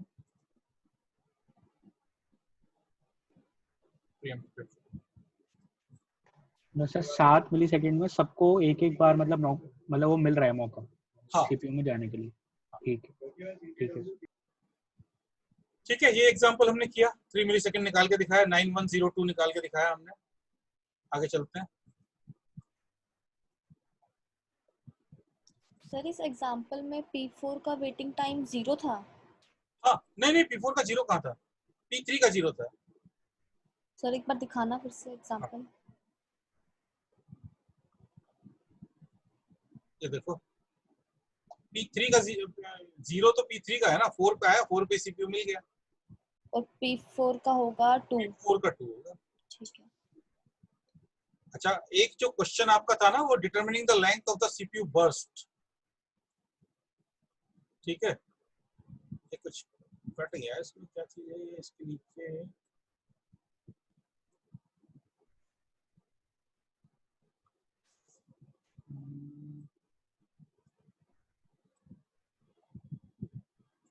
चलो। एक्चुअल में बात आपकी बिल्कुल सही थी, जो जिसने क्वेश्चन उठाया था कि भाई कैसे पता लगेगा सीपीयू का बर्स्ट क्या होगा, ये सीपीयू का बर्स्ट 5 मिलीसेकंड का होने वाला है कि 7 मिलीसेकंड का होने वाला है कि 4 मिलीसेकंड का होने वाला है, कैसे पता लगेगा? तो भैया ऑपरेटिंग सिस्टम सिर्फ एस्टिमेट कर सकता है, और एस्टिमेट कैसे कर सकता है? Can be done by using the length of the previous CPU bursts. पिछले सीपीयू बर्स्ट इसके कितने यूज हो रहे हैं, और सिर्फ पिछले वाले के आधार पे नहीं। अगर मैं टॉपर, मुझे 6 सेमेस्टर में निकालना है कि कौन टॉपर हो सकता है, अगर मैं सिर्फ 5th सेमेस्टर की वो ले लूं मार्क्स, उसके बेसिस पे टॉपर डिसाइड कर लूं, तो आई मे बी मिसगाइडेड। हो सकता है कोई बंदा जो टॉपर है वो 1st, 2nd, 3rd, 4th में बहुत अच्छा परफॉर्म किया, और 5th में किसी वजह से तबीयत खराब हो गई, वो नहीं कर पाया, या कोई बंदा 5th में बहुत अच्छा कर गया। तो हम क्या करते हैं, हम पिछले n सीपीयू बर्स्ट की परफॉर्मेंस लेते हैं, उसके आधार पे कैलकुलेट करते हैं, और उसका भी हम सीधे सीधे एवरेज नहीं कैलकुलेट करते, हम एक्सपोनेंशियल एवरेज कैलकुलेट करते हैं, ठीक है? हमें करंट सीपीयू बर्स्ट को ज्यादा वेटेज देना है या पिछले वालों को ज्यादा वेटेज देना है, उस हिसाब से हम डिस्कशन करते हैं। तो ये एक फार्मूला है with the help of which we can, ये थोड़ा सा डिस्टर्ब हो गया फार्मूला, ये फार्मूला है tau n is equal to alpha tn plus 1 minus alpha tau n।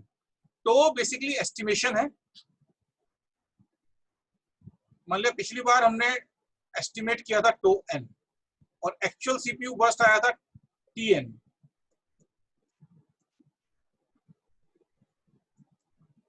Right, तो ये इस फार्मूले से हम टो एन प्लस वन अगले सीपीयू बर्स्ट का हम एस्टिमेशन इस फार्मूले से करते हैं, alpha t n plus one minus alpha t n, जहाँ की अल्फा जो है ये 0 से लेके 1 तक कोई भी वैल्यू हो सकती है। अगर हम अल्फा को 1 कर दें तो ये 0 हो जाएगा, ये वाला पिछला, यानी कि मैं करंट हिस्ट्री को ज्यादा वेटेज दे रहा हूँ, 5th सेमेस्टर वाले को ज्यादा वेटेज दे रहा हूँ। अगर मैं इसको 0 कर दूं तो इसका मतलब मैं पिछले हिस्ट्री को ज्यादा वेटेज दे रहा हूँ, करंट हिस्ट्री को मैं वेटेज कम दे रहा हूँ। This is one method with the help of which we can estimate the CPU burst time. Sir alpha क्या है? अल्फा एक वेरिएबल पैरामीटर है। हाँ जी। ये है ना टी, देखो इस तरह से है, ये फॉर्मूला ये है t n plus tau n plus one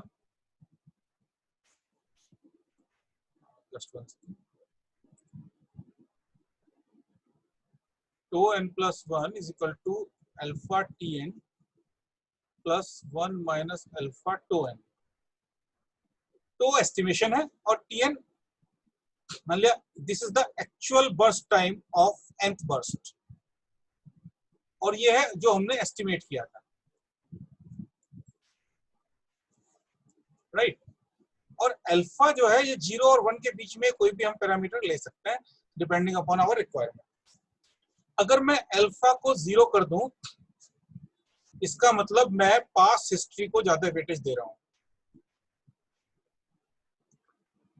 और मैं अल्फा को 1 कर दूं तो मैं दैट मींस करंट हिस्ट्री को, जो बिल्कुल करंट है, लेटेस्ट बर्स्ट है, उसको ज्यादा वेटेज दे रहा हूं। इसके बीच में हम कहीं कुछ रखेंगे डिपेंडिंग अपॉन आवर एप्लीकेशन।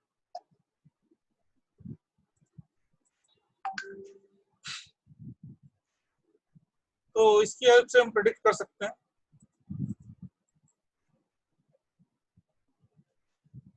अब नेक्स्ट शेड्यूलिंग जो है वो हमारी है प्रायोरिटी शेड्यूलिंग। एक्चुअली जो रियल टाइम शेड्यूलिंग की किसी ने बात की थी स्टूडेंट ने, तो हम हर प्रोसेस की प्रायोरिटी इक्वल नहीं होती। There are certain processes which are having higher priority than the normal processes. उसमें आपका सिस्टम प्रोसेस भी हो सकता है, एडमिनिस्ट्रेटिव का भी प्रोसेस हो सकता है, और यूनिवर्सिटी का कोई सिस्टम है तो वाइस चांसलर का प्रोसेस है तो उसको प्रायोरिटी देनी पड़ेगी स्टूडेंट प्रोसेस के ऊपर। तो हर प्रोसेस के साथ एक unique number, priority number associate हो जाता है। ये प्रोसेस P1 है, इसकी प्रायोरिटी 3 है, ये प्रोसेस P2 है, इसकी प्रायोरिटी 5 है, ये प्रोसेस P3 है, इसकी priority 1। May be like this. अच्छा, प्रायोरिटी एल्गोरिथम भी आपके प्रीएम्प्टिव एंड नॉन प्रीएम्प्टिव दोनों तरह के हो सकते हैं। राइट, और क्या होता है कि ये रेडी क्यू है। पहले मैं नॉन प्रीएम्प्टिव प्रायोरिटी की बात कर लेता हूं। मान लिया ये 4 प्रोसेस हैं, P1, P2, P3 and P4। These are the 4 processes.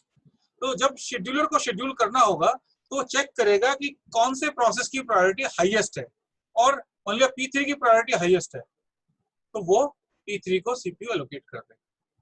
अगर 2 प्रायोरिटी प्रोसेस इक्वल है तो फिर first come first serve basis पे लगाएगा। Right, if equal priority, in case of equal priority.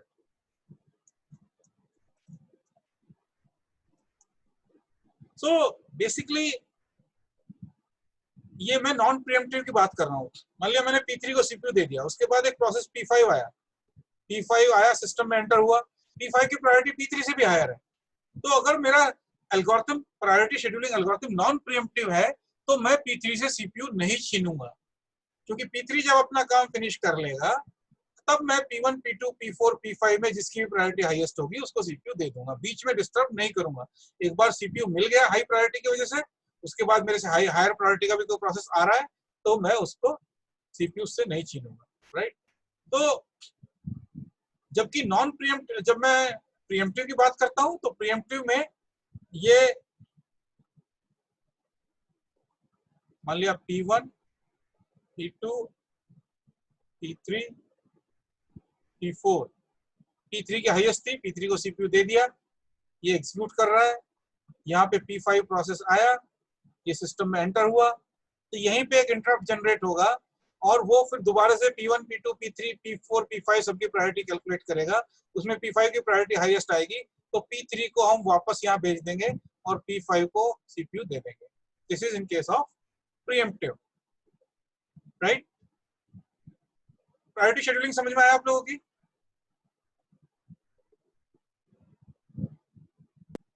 Sir हाँ लेकिन सर। अगर किसी की सर प्रायोरिटी बिल्कुल ही कम हुई हाँ तो उसको तो कभी मिलेगा ही नहीं। हाँ, उसके सॉल्यूशन पे आते हैं। तो अच्छा, इसमें एक चीज और है important, SJF is basically A priority scheduling algorithm. SJF जो हमने पढ़ा था ना, वो भी प्रायोरिटी है, बस उसमें क्या है कि प्रायोरिटी जो डिसाइड हो रही है वो बर्स्ट टाइम के आधार पे हो रही है। Priority is inverse two burst time, जितना छोटा बर्स्ट टाइम उतनी बड़ी प्रायोरिटी। तो SJF और जो मेरा शॉर्टेस्ट रिमेनिंग टाइम था, these are special cases of priority scheduling. Okay. Now the question arises, in case of priority scheduling, what happens कि starvation is possible। क्यों starvation possible है? एक प्रोसेस है जिसकी प्रायोरिटी बहुत लो है। ये सबसे P1, P2, P3, P4, इसकी प्रायोरिटी बहुत लो है। मान लिया हमने पहले CPU इसको दे दिया, ये अपना काम करके बाहर चला गया, फिर उसके बाद CPU इसको दे दिया P4 को, ये अपना काम करके बाहर चला गया, फिर हमने P1 को दे दिया।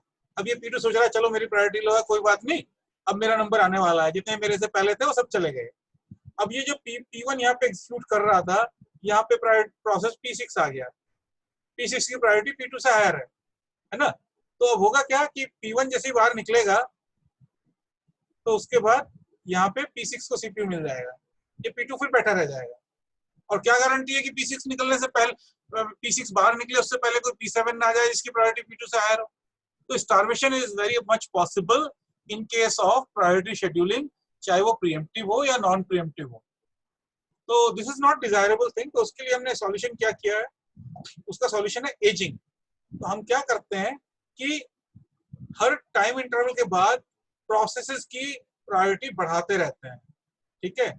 विंडोज में मेरे ख्याल से 255 प्रायोरिटी लेवल्स होते हैं। तो हम क्या करते हैं कि मान लिया हर 5 मिलीसेकंड के बाद हमने हर प्रोसेस की प्रायोरिटी जो रेडी क्यू में है उसकी एक प्रायोरिटी बढ़ा दी।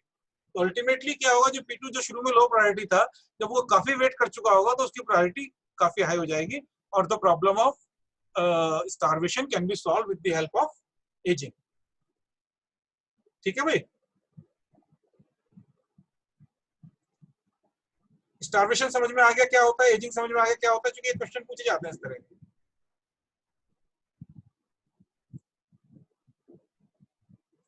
Okay, I move ahead.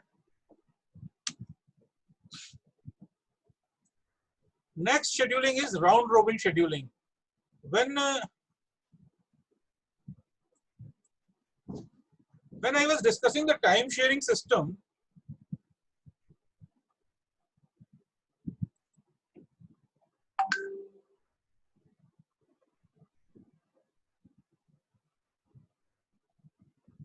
I told you that there is a one mainframe system, there are multiple terminals, and the CPU time is sliced between these terminals. एक quantum के लिए, quantum में भी 2 millisecond, 4 millisecond, 10 millisecond, depending upon whatever. So during for one quantum the CPU will be given to this. If then for next quantum the CPU will be given to this, and to next quantum to this, and so on. And after this T100, again it will come back to T1, and इस तरह से ये round robin format में चलता रहता है। तो ये तो मैंने टाइम शेयरिंग की बात की थी। नॉर्मली भी CPU शेड्यूलिंग भी हम इस तरह से कर सकते हैं। अगर टाइम शेयरिंग सिस्टम नहीं भी है तो भी एक एल्गोरिथम है जिसको हम बोलते हैं राउंड रोबिन शेड्यूलिंग। इसमें क्या होता है कि कोई भी जो प्रोसेस रेडी क्यू के फ्रंट पे है, P1, P2, P3, तो उसको CPU मिल जाएगा एक क्वांटम के लिए। 1 quantum. That quantum will be decided by the operating system. ये कितना होगा, 2 मिलीसेकंड होगा कि 4 मिलीसेकंड होगा, कितना होगा. अब दो पॉसिबिलिटीज हैं, या तो ये इस क्वांटम में इससे पहले फिनिश करके बाहर निकल जाए या फिनिश ना करे. अगर फिनिश नहीं करेगा तो ये क्या होगा कि रेडी क्यू के लास्ट में जाके इसको हम लगा देंगे. ये P1 मेरा यहाँ आ जाएगा और P2 जो है रेडी क्यू के फ्रंट में जो है एक क्वांटम के लिए P2 मेरे इसको मिल जाएगा. अब इसमें इसके लिए भी दो पॉसिबिलिटी बनती है, तो बाहर का रास्ता दिखाएंगे इसको, नहीं तो फिर ये रेडी क्यू के लास्ट में लग जाएगा. समझ में आया?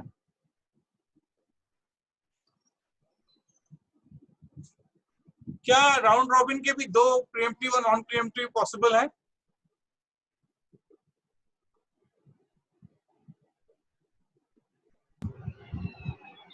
हाँ सर, हो जाएंगे.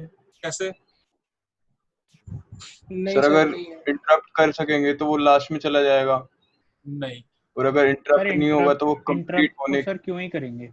नहीं बच्चे, round robin is inherently pre-emptive. जबरदस्ती से छीन ही रहे हैं ना इसमें तो हम. और क्या, और 2 सेकंड के बाद तो दूसरा दे रहे देखो हैं. दो चीजें ध्यान रखो. FCFS is inherently non pre-emptive.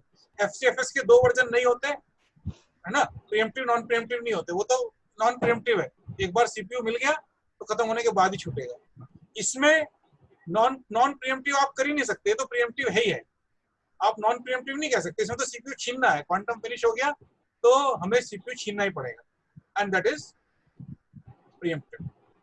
Round robin तो सर फिक्स्ड रहेगा, मतलब सबके लिए टाइम एक ही फिक्स्ड रहेगा. Round robin is inherently pre-emptive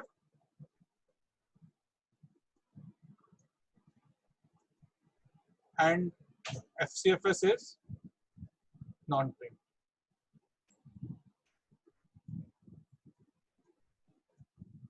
Right? So इसमें हमारा एक ही है. तो मेजर एल्गोरिथम मेरे यही है. अब इसका एग्जांपल ले लेंगे, अभी करते हैं. बट मेजर एल्गोरिथम की अगर मैं बात करूं तो पहला हो गया FCFS, दूसरा हो गया SJF, फिर इसमें दो वर्जन बन गए, प्रीएम्प्टिव एंड नॉन प्रीएम्प्टिव.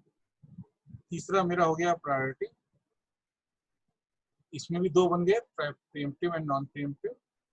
और लास्ट मेरा हो गया राउंड रॉबिन. तो these are the major algorithms. इनका मिक्सचर हम यूज करते हैं और इनके वेरिएंट हम यूज करते हैं, वो एक बाद की चीज है. बट यूजी लेवल पे जितना अभी आगे चलते हैं. ये हमने एक एग्जांपल लिया. अभी भी हम ये मान के चल रहे हैं बस टाइम दिया हुआ है, अराइवल टाइम नहीं दिया हुआ है. इसका मतलब ऑल प्रोसेसेस आर t = 0. और सबसे पहले ये आया, उसके बाद ये आया. तो शुरू में t = 0 पे जो मेरी रेडी क्यू है वो इस तरह से दिखेगी, P1, P2, P3 and P4, right. और ये इनका बर्स्ट टाइम है, और इन्होंने कितना दिया हुआ है टाइम? 20 मिलीसेकंड इन्होंने क्वांटम दिया हुआ है. Quantum is equal to 20 millisecond and this is the burst time. Okay, so what will happen? Initially the CPU will be given to P1, 0 to 20 millisecond, right? After that ये क्या होगा? देखो Q कैसे है अभी. जैसे P1 t = 0 पे CPU मैंने इसको दे दिया, t = 0 पे मेरी रेडी क्यू क्या बनेगी? P2, P3 and P4. क्योंकि P1 तो CPU चला गया, रेडी क्यू में 3 प्रोसेस है. अब मेरी रेडी क्यू चेंज होगी t = 20 पे. क्या चेंज होगा? यहाँ पे P1 है, ये यहाँ आके लगेगा, और P2 जो क्यू के फ्रंट पे है वो यहाँ आएगा. तो अब मेरी रेडी क्यू हो जाएगी P3, P4 एंड P1. ये मेरा चला गया, ये चला गया. अच्छा, अब ये अगला चांस कब लेंगे हम? अगला डिसीजन कब लेंगे?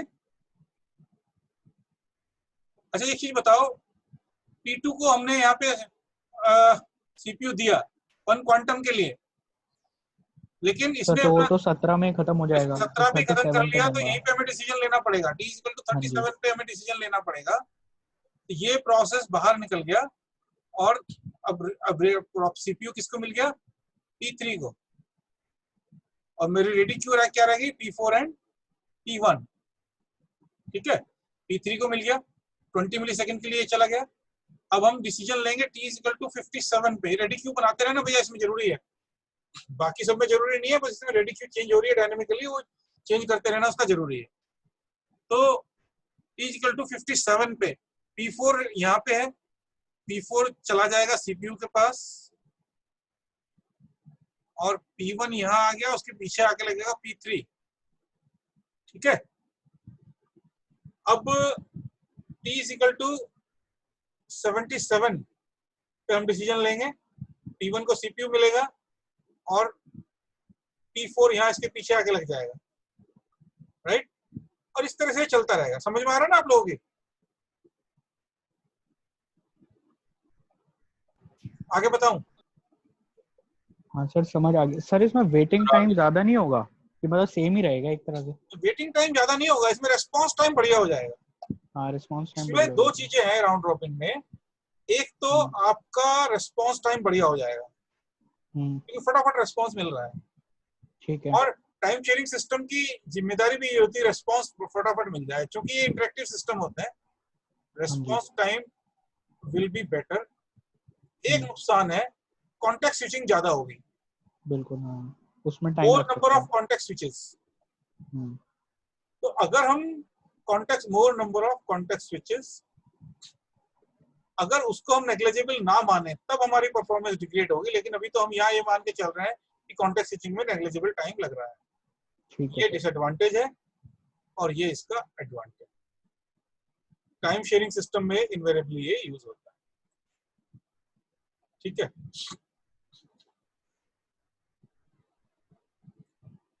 आज 2020 बैच के बच्चे हैं एक दो,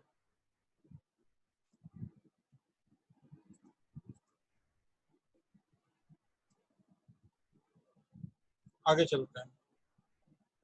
हाँ, ये कह रहा है time context and context switches, जितना आप टाइम क्वांटम बड़ा रखोगे, ठीक है, तो कॉन्टेक्स्ट स्विचिंग कम होगी। अब आपको डिसाइड करना पड़ेगा कि क्या रखना है, क्योंकि अगर very large time quantum is very big तो वेटिंग टाइम भी बढ़ जाएगा। तो ये तो एफसीएफएस हो गया ना फिर। बिल्कुल हाँ सर। अगर मैं टाइम क्वांटम 100 मिलीसेकंड रख दूं और हर प्रोसेस का बर्स्ट टाइम 100 मिलीसेकंड से कम है, तो हर प्रोसेस अपना अपना काम फिनिश कर लेगा, फिर तो ये तो एफसीएफएस हो जाएगा। हाँ जी। और अगर मैं बहुत छोटा रखूं तो टाइम कॉन्टेक्स्ट स्विचिंग ही होता रहेगा, कोई यूजफुल काम होगा नहीं, तो एफसीएफएस में डिजेनरेट हो जाएगा। And if very small, frequent context switching. तो हमें ऐसा रखना पड़ेगा कि जो मेजॉरिटी ऑफ द प्रोसेसेस, हम ये रखते हैं कि 40-50% प्रोसेसेस अपना एक बर्स्ट में काम कर लें, 40 to 50% प्रोसेसेस सिंगल बर्स्ट में हो जाए, बाकी प्रोसेसेस को अगर कॉन्टेक्स्ट स्विचिंग कराना भी पड़े तो वो करा दिया जाए। जो छोटे प्रोसेसेस हैं कम से कम वो एक बर्स्ट में काम कर लें, ये नहीं कि 5 मिलीसेकंड का प्रोसेस है, 1 मिलीसेकंड टाइम रख दिया, उसको भी 5 बार कॉन्टेक्स्ट स्विचिंग कराना पड़े। तो 2 मिलीसेकंड या 4 मिलीसेकंड रखोगे, that will be much better, much productive. Sir ये फिक्स्ड होता है या ये भी डायनामिक होता है, चेंज होते रहता है? ये ऑपरेटिंग सिस्टम पे डिपेंड करता है। ऑपरेटिंग सिस्टम जनरली इसको एक्चुअली अगर आप देखा जाए, जो ऑपरेटिंग सिस्टम एक्चुअल में इंप्लीमेंट करता है मिक्सचर ऑफ दिस यूज करता है, वो भी हम आएंगे थोड़ी देर में, आने वाले हैं बस, है ना। एग्जांपल इसका एक बड़ा एग्जांपल लेके अगली बार करेंगे। आज मैं इसको स्लाइड्स को खत्म कर देता हूँ, क्योंकि एक एग्जांपल तो हमने कर ही लिया। आपको या मैं असाइनमेंट दे दूंगा आपको, आप पहले करके आना, फिर उसको क्लास में डिस्कस कर लेंगे। ठीक है सर। तो ये बेसिकली ये बताया कि टाइम क्वांटम इतना है तो टर्न अराउंड टाइम कितना होगा। ये देखो कि शुरू में ये बढ़ा, फिर यहाँ पे कम हुआ, फिर बढ़ा, फिर कम हुआ, फिर यहाँ पे आके स्टेबल हुआ। तो we have to be very cautious and we have to find कि एक ऐसा बैलेंस बने जिसमें कि response time, average waiting time और टर्न अराउंड टाइम सबका हमारा एक बैलेंस बन पाए। अच्छा, अब जो मैं बात कर रहा था वो होती है मल्टी लेवल क्यूइंग की। क्योंकि जो सिस्टम में प्रोसेसेस हैं वो एक जैसे नहीं होते, कुछ प्रोसेसेस आपके होते हैं, मैं बताऊं आपको, सिस्टम प्रोसेसेस होते हैं,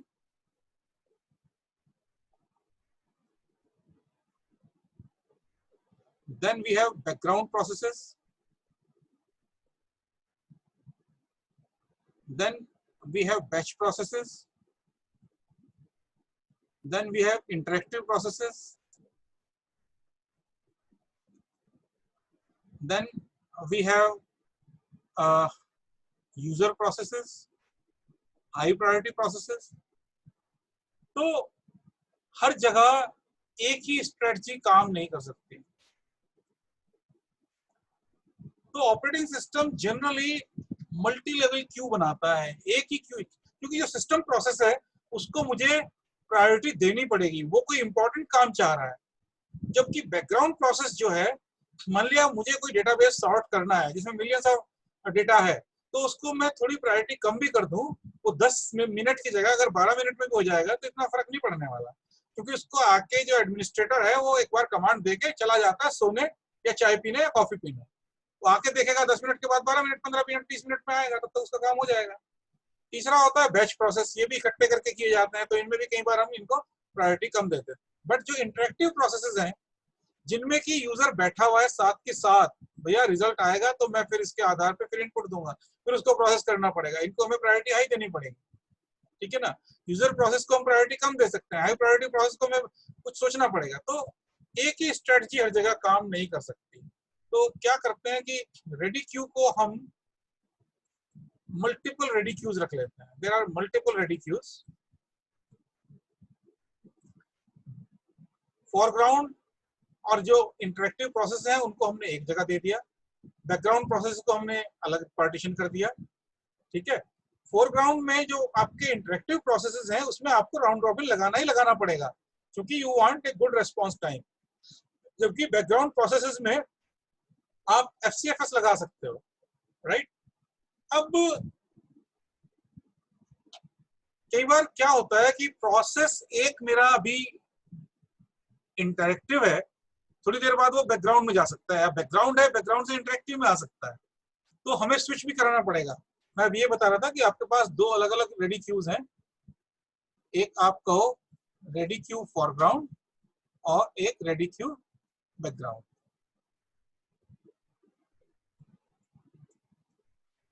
तो सीपीयू का जो टाइम है इन दोनों के बीच में स्लाइस करना पड़ेगा। ऑब्वियसली हम फॉरग्राउंड प्रोसेस को ज्यादा टाइम देंगे, मे बी 80% हमने फॉरग्राउंड को दे दिया, और इनका स्टार्वेशन ना हो, ये बैठ के कॉफी पी के आ भी गया बंदा, उसका काम ना हो, तो 20% हमने बैकग्राउंड प्रोसेस को दे दिया सीपीयू स्लाइस। तो we can do this. Second thing what I was trying to tell, there can be a shift from this to this और दिस टू दिस। जो प्रोसेस पहले फॉरग्राउंड था वो बैकग्राउंड हो गया, जो पहले बैकग्राउंड था वो फॉरग्राउंड हो गया। तो वो स्विचिंग भी हमें देखनी है और स्विचिंग करने की जिम्मेदारी ऑपरेटिंग सिस्टम की रहती है। अब क्यू के अंदर भी हमें शेड्यूलिंग करनी है। क्यू के अंदर भी शेड्यूलिंग जो हम कर सकते हैं, फिक्स प्रायोरिटी शेड्यूलिंग हम जनरली करते हैं, और जितना टाइम स्लाइस मिला है उसके अंदर हम राउंड रॉबिन शेड्यूलिंग लगाते हैं इंटरेक्टिव प्रोसेस में, या फिर हम प्रायोरिटी शेड्यूलिंग लगाते हैं। जबकि बैकग्राउंड प्रोसेस में हम FCFS यूज कर सकते हैं, क्योंकि सारे ही प्रोसेस बैकग्राउंड है, तो उसमें जो पहले आया उसको पहले चांस मिल जाना चाहिए। समझ में आया आप लोगों की है? हाँ सर। ठीक है, आगे चलते हैं।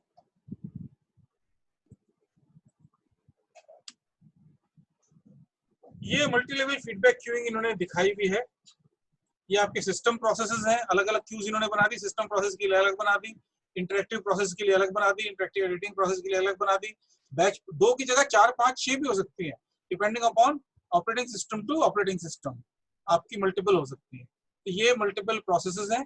हाईएस्ट प्रायोरिटी हम सिस्टम प्रोसेस को देते हैं, उसके बाद इंटरेक्टिव प्रोसेस को देते हैं, फिर इंटरेक्टिव एडिटिंग प्रोसेस को देते हैं, फिर बैच प्रोसेस को देते हैं, फिर लोएस्ट प्रायोरिटी हम इस तरह से रिड्यूस करते चले जाते हैं।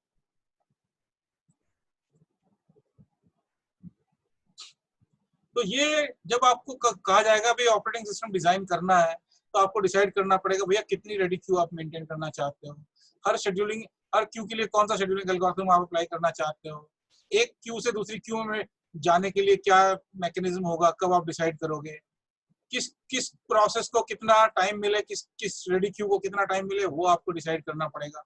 So all these are the design decisions which you need to take when you will be asked to design an operating system or part of operating system.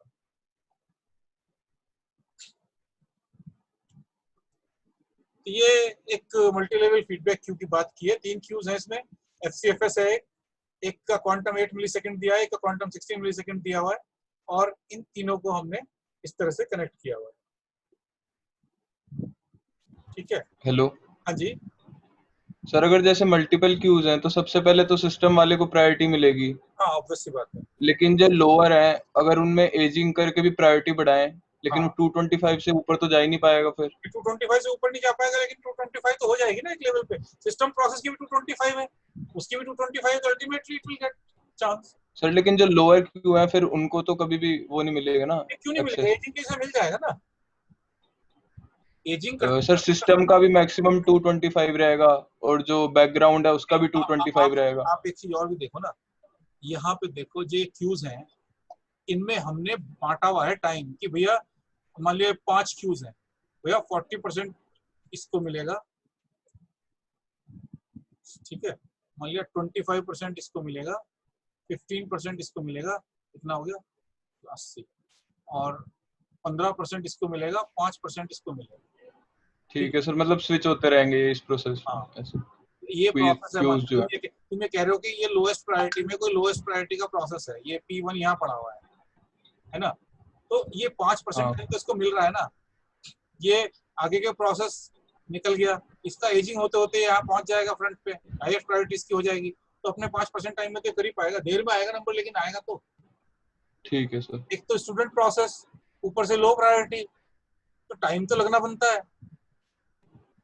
एक तो क्यू ऐसी है और उसमें भी इसकी प्रायोरिटी, मतलब एक तो करेला ऊपर से नीम चढ़ा वाली बात हो गई, एक तो लो प्रायोरिटी क्यू में है खुद, और उसके बाद उसकी खुद की प्रायोरिटी कम है, तो टाइम तो लगना है। बट एजिंग ऐसा मैकेनिज्म है जो उसको भूखे नहीं मरने देगा, स्टारवेशन नहीं होगा, नंबर आ जाएगा, शाम तक आ जाएगा, कोई बात नहीं, है ना। Okay sir.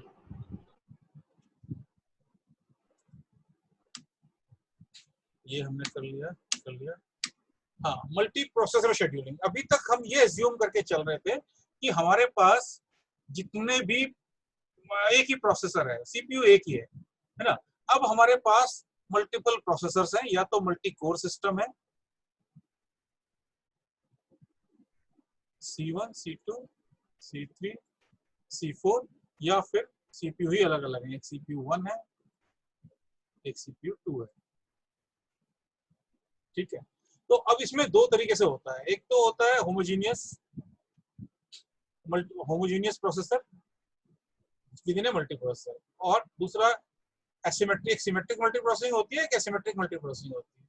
हालांकि ये बहुत कॉम्प्लेक्स है, आसान नहीं है। जब हमारे पास मल्टीपल सीपीयूज हैं तो बहुत सारे क्वेश्चंस उठते हैं, क्या मल्टी कोर की मैं बात करूं और सिमेट्रिक की बात करूं, मेरे पास क्या एक ही रेडी क्यू होगी, या हर सीपीयू के लिए मैं 4 रेडी क्यू अलग अलग बनाऊंगा, ठीक है।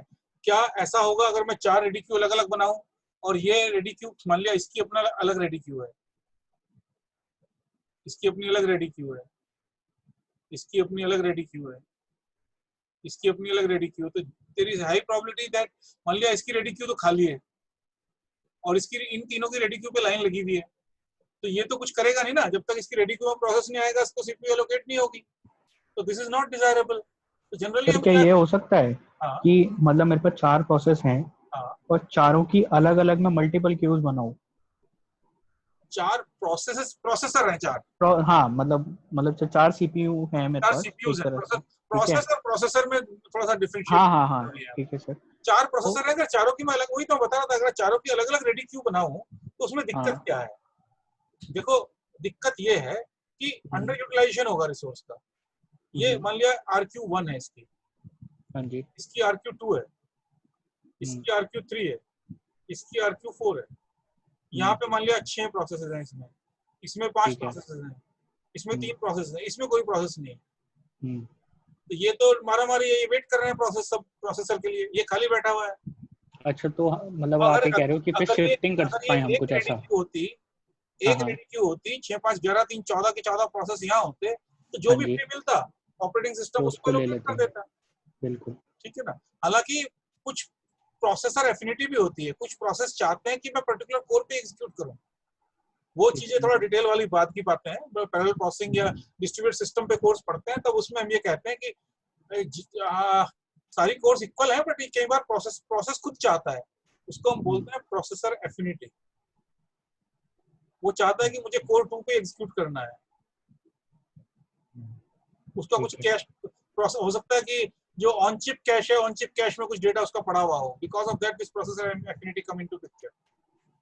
सर क्या मैं ये कह सकता हूँ कि जैसे मान लो C1 के पास मतलब सब 20 है सब प्रोसेस, हाँ ठीक है, और उसके रेडी क्यू में, हाँ और मतलब C3 सर खाली बैठा है, हाँ तो मैं उसका लोड यहाँ पे कर दूँ ट्रांसफर, प्लस हाँ, तो C3 वही पे, तो क्योंकि लोड वो तो शेयरिंग है खाली ना, है। वही चीज उसको हम बोलते हैं लोड शेयरिंग। उसको अचीव करने के कई तरीके हैं। एक तो ये हुआ कि एक क्यू होगी, रेडी क्यू एक ही है, फिर तो जो हाँ खाली हाँ, मिलेगा उसको दे देगा। दूसरा ये ठीक भी हो है। सकता है कि भाई ऑपरेटिंग सिस्टम बीच बीच में जाके चेक कर ले कि भाई इसकी रेडी क्यू खाली पड़ी हुई है और इनकी भरी पड़ी है, तो वहां से कुछ प्रोसेस ट्रांसफर कर दे इधर, ठीक है, वो पॉसिबिलिटी भी है, ठीक है सर। उसको लोड शेयरिंग बोलते हैं। दूसरा होता है एसिमेट्रिक मल्टी प्रोसेसिंग। इसमें एक प्रोसेसर होता है जिसकी जिम्मेदारी होती है सबको काम बांटने की, है ना। One processor access the system data structure, और फिर डेटा शेयरिंग होती है, और बाकी सबको ये काम बांटेगा। मान लिया C1 को मैंने मास्टर बना दिया और दीज 3 आर स्लेव, ये मेरा मास्टर हो गया और ये स्लेव हो गए। तो ये प्रोसेस वो है जो मास्टर है, जिसको सारी जिम्मेदारी है, इनको काम बांटेगा, इनसे काम लेगा और काम इकट्ठा करके फिर रिजल्ट भी यूजर को देना मास्टर की जिम्मेदारी है। इसको हम बोलते हैं एसिमेट्रिक मल्टीप्रोसेसिंग। फिर हम आते हैं रियल टाइम शेड्यूलिंग पे, है ना। तो रियल टाइम शेड्यूलिंग की जो बात है, जहां तक वहां पे अब ये मान के चलो 2 तरह के सिस्टम होते हैं, hard real time system and soft real time system. तो एक तो रियल टाइम सिस्टम में ये मान के चलो इनएडवर्टेंटली प्रायोरिटी शेड्यूलिंग यूज होगी,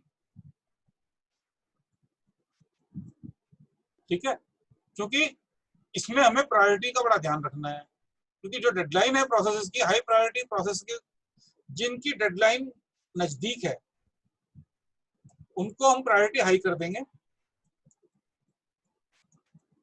डेडलाइन क्लोज और प्रायोरिटी हाई कर दिया। और प्रीएम्प्टिव शेड्यूलिंग यूज करते हैं उसमें हम, प्रायोरिटी में भी प्रीएम्प्टिव, नॉन प्रीएम्प्टिव नहीं करते। तो with the help of that we are try to achieve the deadline, क्योंकि मान लिया ये P1 है, ये P2 है, ये P3 है, इसकी डेडलाइन 10 बजे की है, इसकी डेडलाइन 9:50 की है, इसकी डेडलाइन मान लिया 9:59 की है, मान लिया इसकी मान लिया 11 बजे की है, तो हम प्रायोरिटी P2 को देंगे ताकि ये फटाफट काम को अपना फिनिश करे, अपनी डेडलाइन मीट कर ले, है ना। तो डेडलाइन को प्रायोरिटी से लिंक करके और इसको प्रीएम्प्टिव प्रायोरिटी शेड्यूलिंग बना के we are able to achieve the target of the real time systems, which is to hard real time system में तो गारंटी करना है कि सारी डेडलाइन मीट हो रही है, सॉफ्ट रियल टाइम में we try to meet as much deadlines as possible, right. तो उसके लिए शेड्यूलिंग हमारा यहाँ पे काम आता है, pre-emptive priority scheduling. With the help of that, we are able to achieve.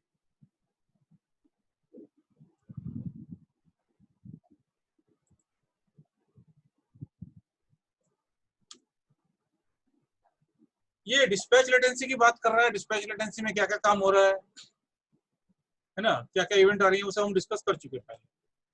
अच्छा, अब एल्गोरिथमिक इवोल्यूशन की बात आती है। मेरे 4-5 एल्गोरिथम डिस्कस हमने कर लिए, और कौन सा एल्गोरिथम हमारा अच्छा रहेगा उसको हम कैसे इवोल्यूट करेंगे। FCFS है, SJF है, प्रीएम्प्टिव नॉन प्रीएम्प्टिव, प्रायोरिटी है, प्रीएम्प्टिव नॉन प्रीएम्प्टिव, और राउंड रॉबिन। तो इनका और भी कोई एल्गोरिथम आप नया भी डिजाइन कर सकते हो, बहुत लोगों ने किए हैं। तो जो इवोल्यूशन है, एक तो डिटरमिनिस्टिक मॉडलिंग है। डिटरमिनिस्टिक मॉडलिंग में हम क्या करते हैं, प्रीडिटरमिनिस्टिक वर्कलोड पे हम चारों एल्गोरिथम को कैलकुलेट करके देखते हैं और चेक करते हैं कि इसकी परफॉर्मेंस बेटर है। जो न्यूमेरिकल हम करते हैं वो हमारी बेसिकली डिटरमिनिस्टिक मॉडलिंग है, जिसमें हम ये मान लेते हैं सिस्टम में ये 10 प्रोसेस है, इनका ये अराइवल टाइम है, ये बर्स्ट टाइम है। उसके बाद 5-6 एल्गोरिथम पे हम गैंट चार्ट बना के we try to find the all the 5 parameters और देखते हैं कौन सा अच्छा करता है। लेकिन उसमें जो मान लिया एल्गोरिथम एक्स ने बेस्ट किया, but that is only for this particular workload. ये जो एक्स बेस्ट किया है ये सिर्फ इस वर्कलोड के लिए किया है। अगर मैं वर्कलोड 1 के लिए कह रहा हूँ तो एक्स ने किया, अगर मैं वर्कलोड चेंज कर दूं तो हो सकता है एल्गोरिथम वाई बेटर करे। तो this is only for that particular load, this is not that much useful. बस जस्ट एक कंपैरिजन आपको पता लग जाता है कैसे काम करता है। दूसरा क्यूइंग मॉडल्स की हेल्प से हम करते हैं। आपने नहीं पढ़ा queuing model, but this is a mathematical thing, है ना। उसमें मैथमेटिकल फार्मूलाज होते हैं। With the help of mathematical formula we try to estimate which algorithm will give us better results. तीसरा पॉसिबिलिटी इंप्लीमेंटेशन की हो सकती है। हमने ऑपरेटिंग सिस्टम में इंप्लीमेंट करके देखा, सिस्टम में 1-2 दिन पहले राउंड रॉबिन लगाया, उसके बाद हमने एसजीएफ लगाया प्रीएम्प्टिव, फिर एसजीएफ नॉन प्रीएम्प्टिव लगाया, है ना। और उसके बाद हमने बीच बीच में मेजर करते रहे कि भी वेटिंग टाइम इतना आ रहा है, इतना आ रहा है। But this is not easy, पूरे कर्नल को मुझे चेंज करना पड़ेगा। I need to change the whole colonel,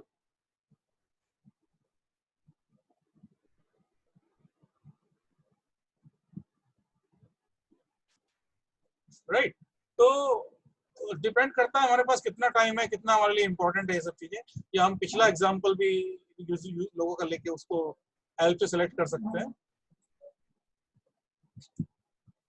ये फिर सिमुलेटर की हेल्प से कर रहे हैं। यहाँ पे हमने सिमुलेटर बना दिया, ठीक है। एक्चुअल प्रोसेस एग्जीक्यूशन यहाँ पे हो रहा है, उसको हमने सीपीयू पे लगा दिया और फिर हमने सिमुलेटर आते हैं इस तरह के सीपीयू शेड्यूलर सिमुलेटर, उसमें लगाया। उसकी हेल्प से we try to evaluate the algorithm how it is working, ठीक है। नाउ इतना ही था। कोई क्वेश्चन हो तो आप पूछ लीजिए। सीपीयू शेड्यूलिंग यहाँ पे खत्म हो जाता है आपका।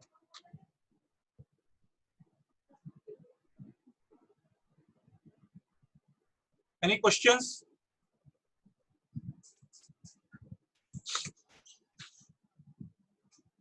No questions, तो मैं बंद करता हूँ meeting. Thank you very much.